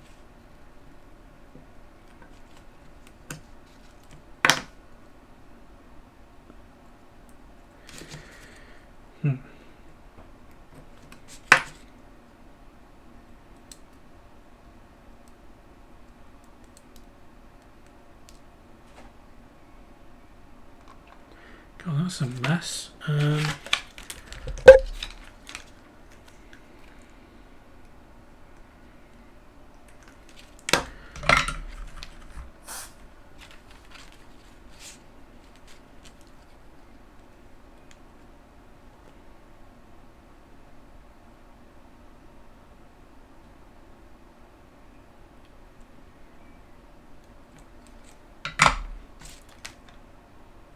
That's better.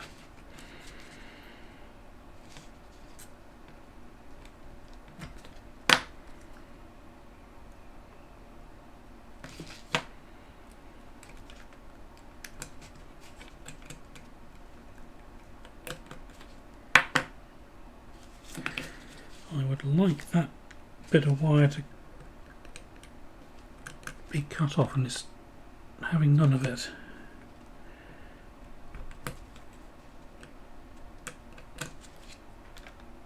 There we go. Right, so that was right. Next on the keyboard side is register address 0, and on the computer side is the ID pin. So let's wire up the ID pin so that I can keep things in vague semblance of order.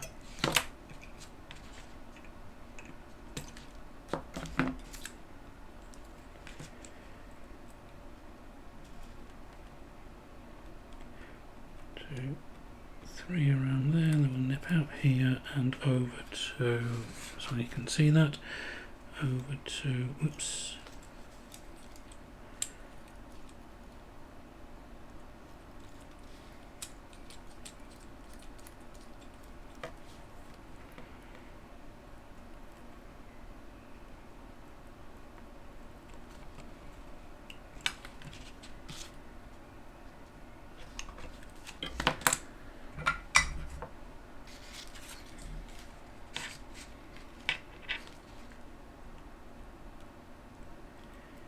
I think at this rate, what time is it? 22. We might get as far as finding where the keyboard is on the bus, but probably no further actually interrogating it. So sorry about that, folks, but we'll see.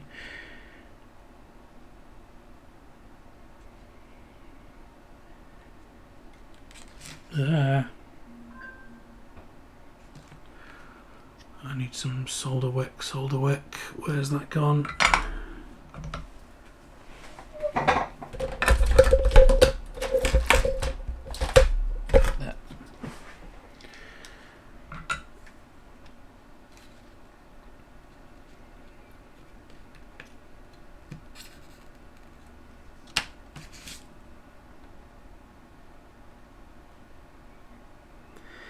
There. And we have just encountered one of the annoying problems with this technique, which I shall try and get you a better shot of in a second.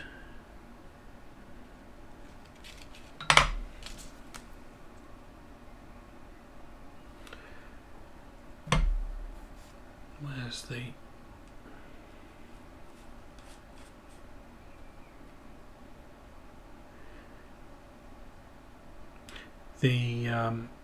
one of the wires has just popped free. Come on, where's...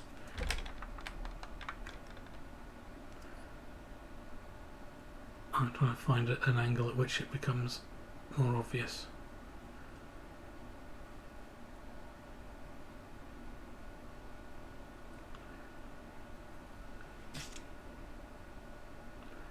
Sorry, very shallow depth of field with this macro lens.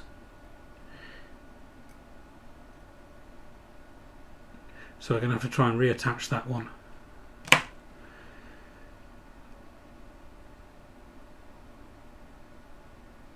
But it's okay, we have tweezers that can hopefully do the trick.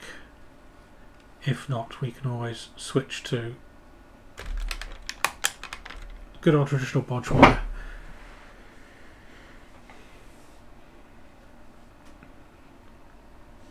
Now, at some point I shall have to introduce you all to my weird SPDIF thing in the living room. Where are the tweezers? Because my amplifier has, or the receiver in the living room has the ability to drive it's a 7.1 setup, but it can drive the rear surround channel as a separate set, which I have up here in the kitchen. But it cannot play a digital source on that channel. It doesn't have the ability to do DAC for those onto those channels.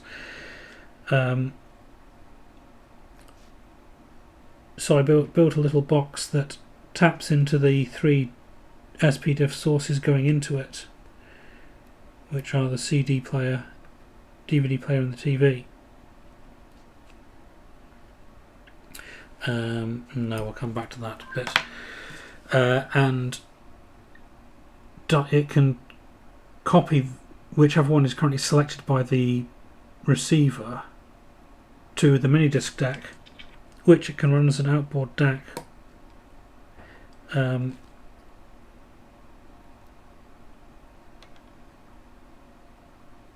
Yeah, and then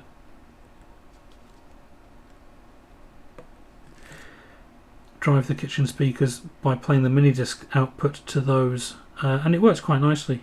All automatic, so if I select the CD player on the remote control in here, which again is something I built myself because there's an RS-232 port on the back of the amp. It automatically turns on the mini disc receiver, ejects any disc that's in mini disc player, ejects any disc that's in there, switches it to record standby mode so that it works as a DAC, and then uses that for everything. So it's all transparent to the user. It's quite a fun thing to build. But where are we at? We want the low 2 register pins next. So those are register 0, register 1.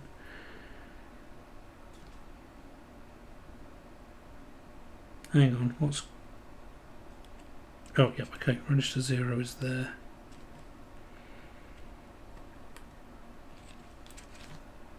No, it'd help if I was looking at the right connector.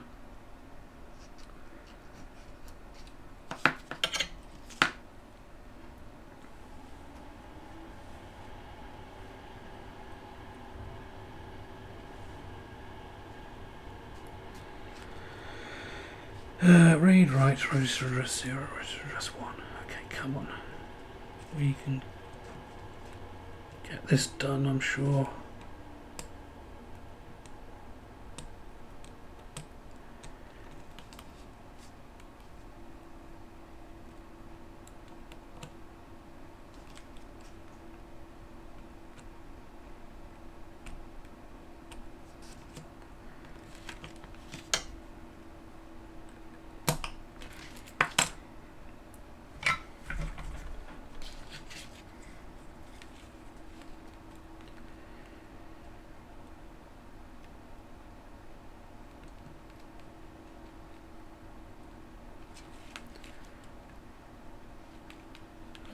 There, and this one here.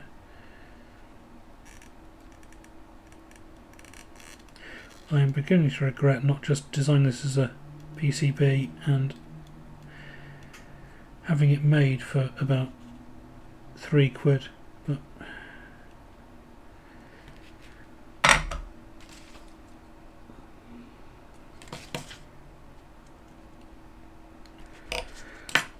on the other hand, I thought it might be a good demonstration piece for this absolutely, or mostly forgotten, be quiet technique these days. But no, this has not been the best demo because you can't really see what I'm doing. Sorry about that, folks.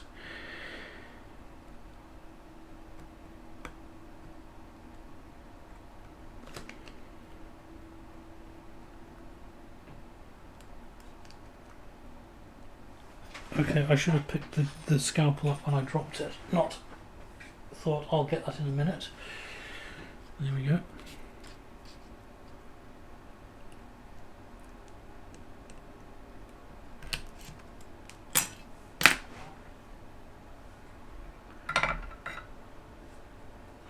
Wire wrapping, yeah, the difference between wire wrapping and wiring pencil is that you don't solder wire wrap. It's effectively cold weld, is a cold weld, so it forms a gas tight weld just by the pressure of the wire cutting it, or the square posts cutting into the wire. There were manual tools for wire wrapping. I have one. It's how I did the backplane on System 1 because it was only the middle row was committed on that backplane and all the others had to be hand wrapped or had to be wrapped, and I wasn't going to invest in proper wire wrapping gear. I shall show that off at some point, I suppose.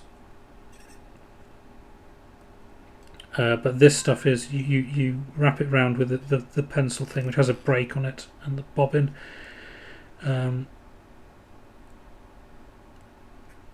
then you solder it in place and hope that it doesn't pop off when you screw up later on, as I did a few minutes ago.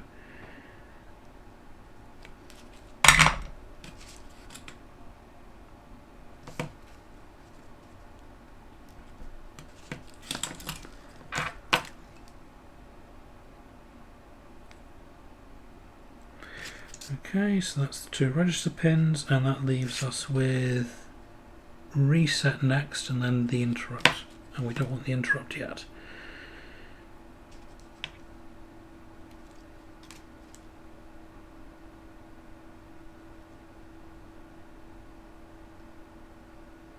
Reset IRQ ground. Yes, good.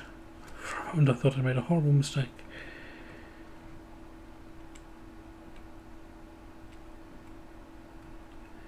Reset goes to the penultimate pin on the outside there. Okay, it's already got a...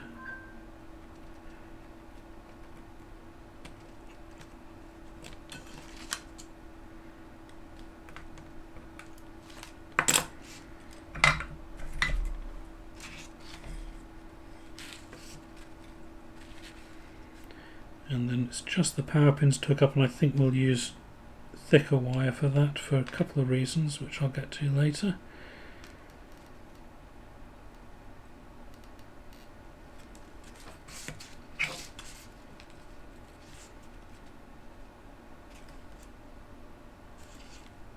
Hang on.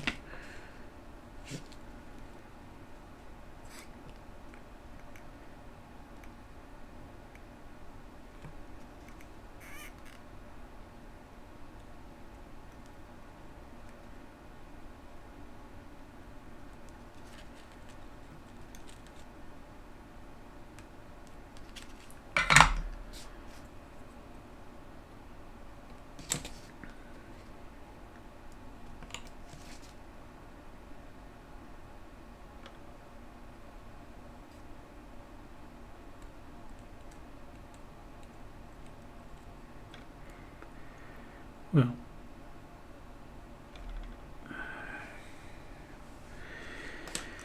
DSP ground. Okay, yes, that was fine. I thought I'd just sliced the wire. I'd just routed, but no, I hadn't.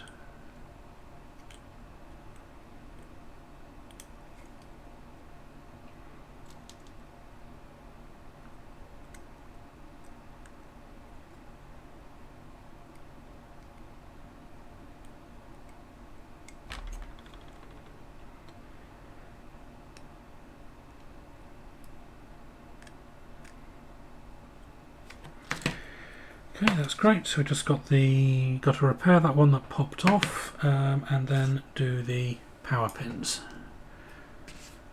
Oh, we've got 5 minutes, so we're probably not even going to see this working. I apologise for that, folks. It's taken rather longer than I expected. Just out of practice.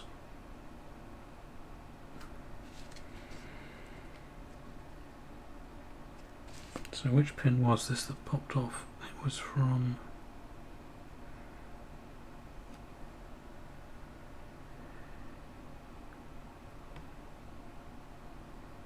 Right, so it needs to go there.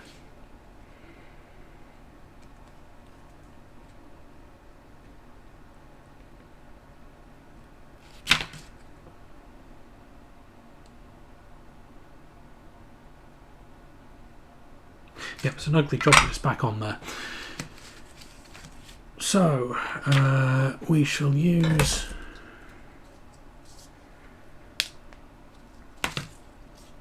some handy bodge wire for the power connectors.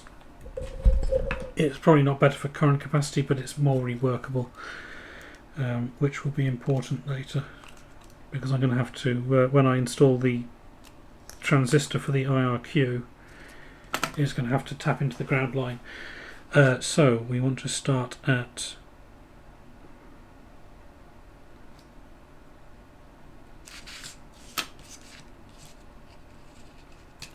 so the one nearest pin 1 is VCC, so that's this one.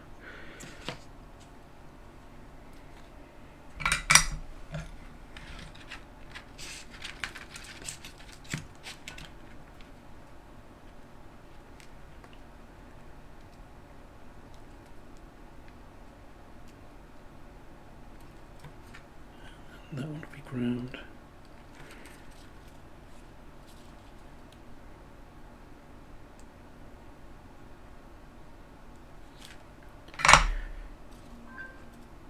And VCC needs to go to pin 2 on this side, which will be that one there.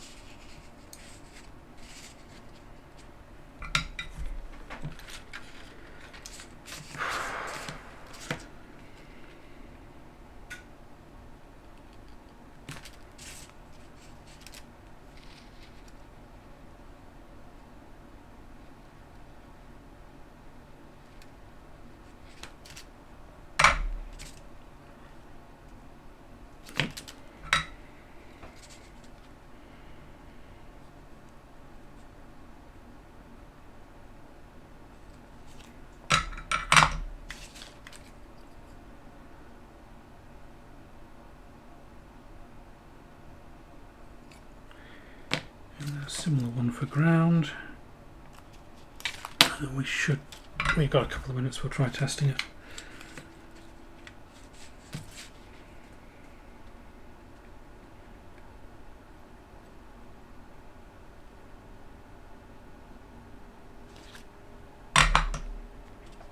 And ground is pin 16 over here.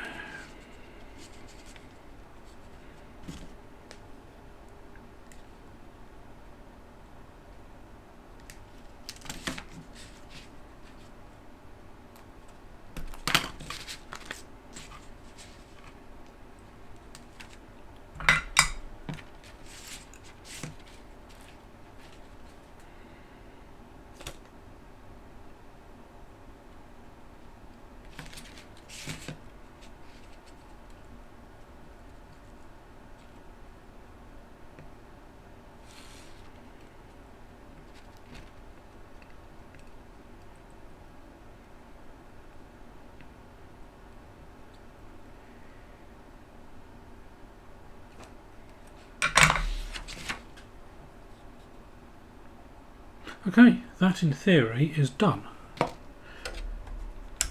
So, what kind of bodge wire am I using? This is solid core 0.25mm. This is what came with my what came with my wire wrapping kit. So, let me switch back to that camera.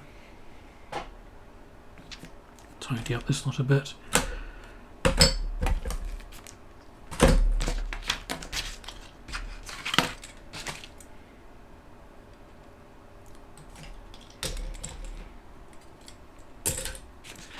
And where's that gone? That's that. Lid for the scalpel, very important.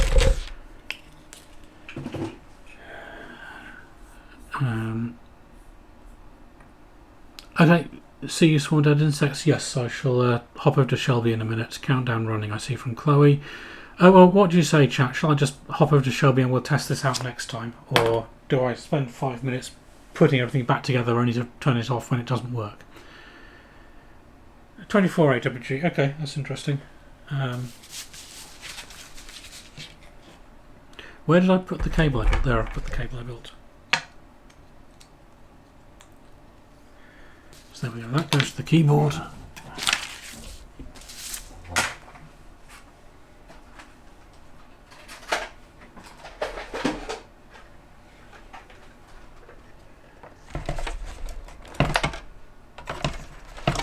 hope if I put system 1 down the right way round, wouldn't it? Like so. And soldering iron off.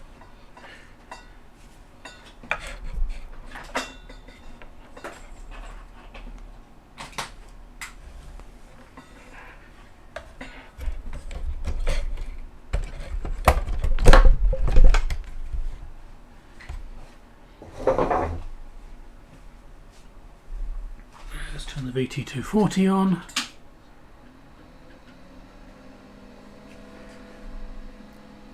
Well, okay, let's get as far as checking if it idents on the bus and then we'll raid Shelby. Because I do enjoy a programming stream, I'm afraid. Where'd that go?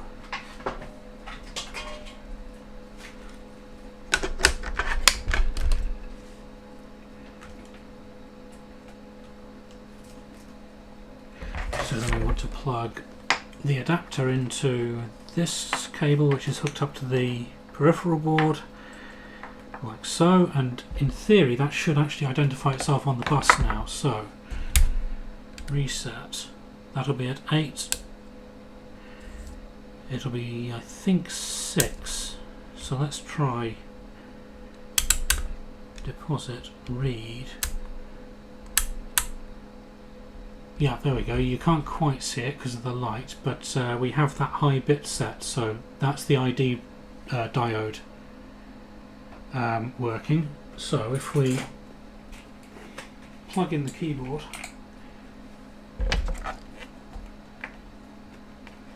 in fact I'm going to turn off the power before I do this.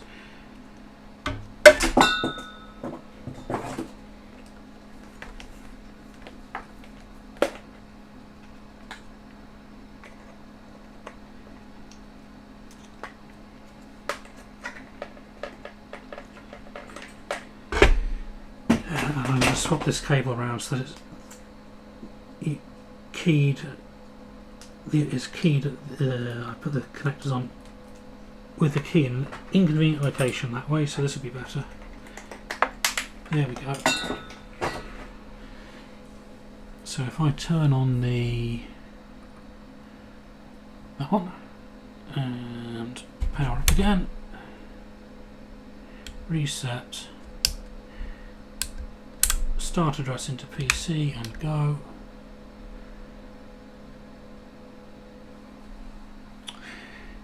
Reset. It would help if I plugged the serial cable in, wouldn't it? So we'll do that, and then I'll go and get the door. Hang on. Sorry, bear with me one moment, folks.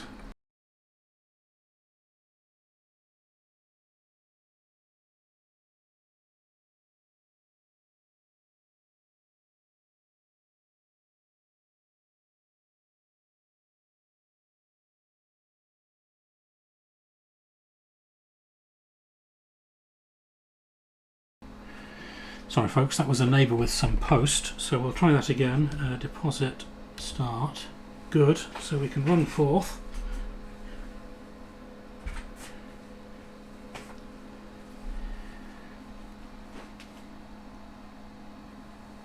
Frame rate gone a bit iffy, sorry about that, Cobb.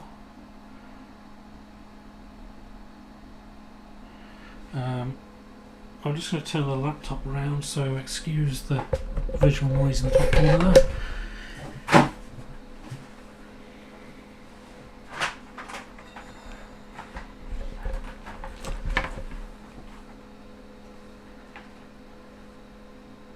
Excellent, so fourth booted, which is good, so we'll put it into hex mode so that it prints numbers in hex and accepts them in hex, which makes life a bit easier.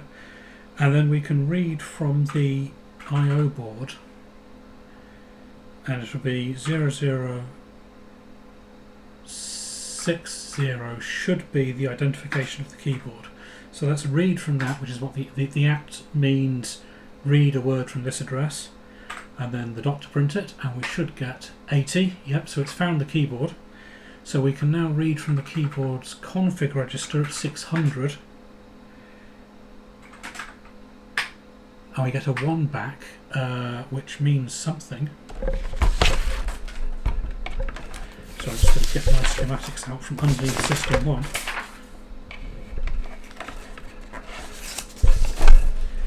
What does a 1... One last sheet.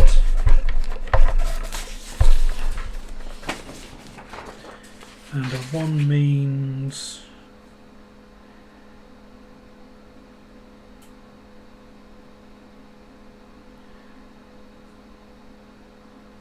The 1 means there is data waiting in the queue. Oh, partial F. I don't know what's going on there, folks. Sorry, must be some noise on the Wi-Fi. No, it's not tabs open on that. CPU 40%, possibly. I'm not seeing any... Yeah, okay, you're right. I see 120 dropped frames. Okay. Well, we'll just quickly try... Let's find that up a bit so I can read. 6. So 610 should be the event queue. And we got BO. Which is excellent. So let's put that in a word so that we can call it more easily. 4610.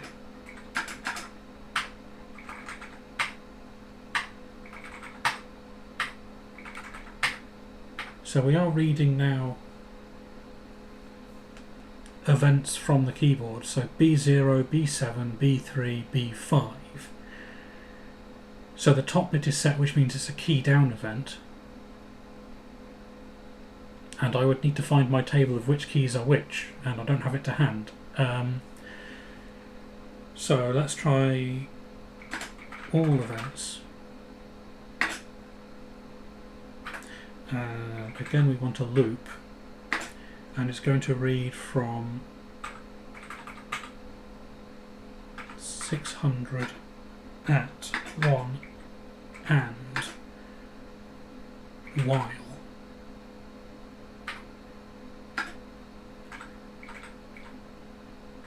610 at dot repeat, and those are all the events that were in the queue. So we have there 3.5, 3.7, 3.2, 3.0, and those are the key up events that corresponded to the key down events that we just read out, and then again a B0 and a B7.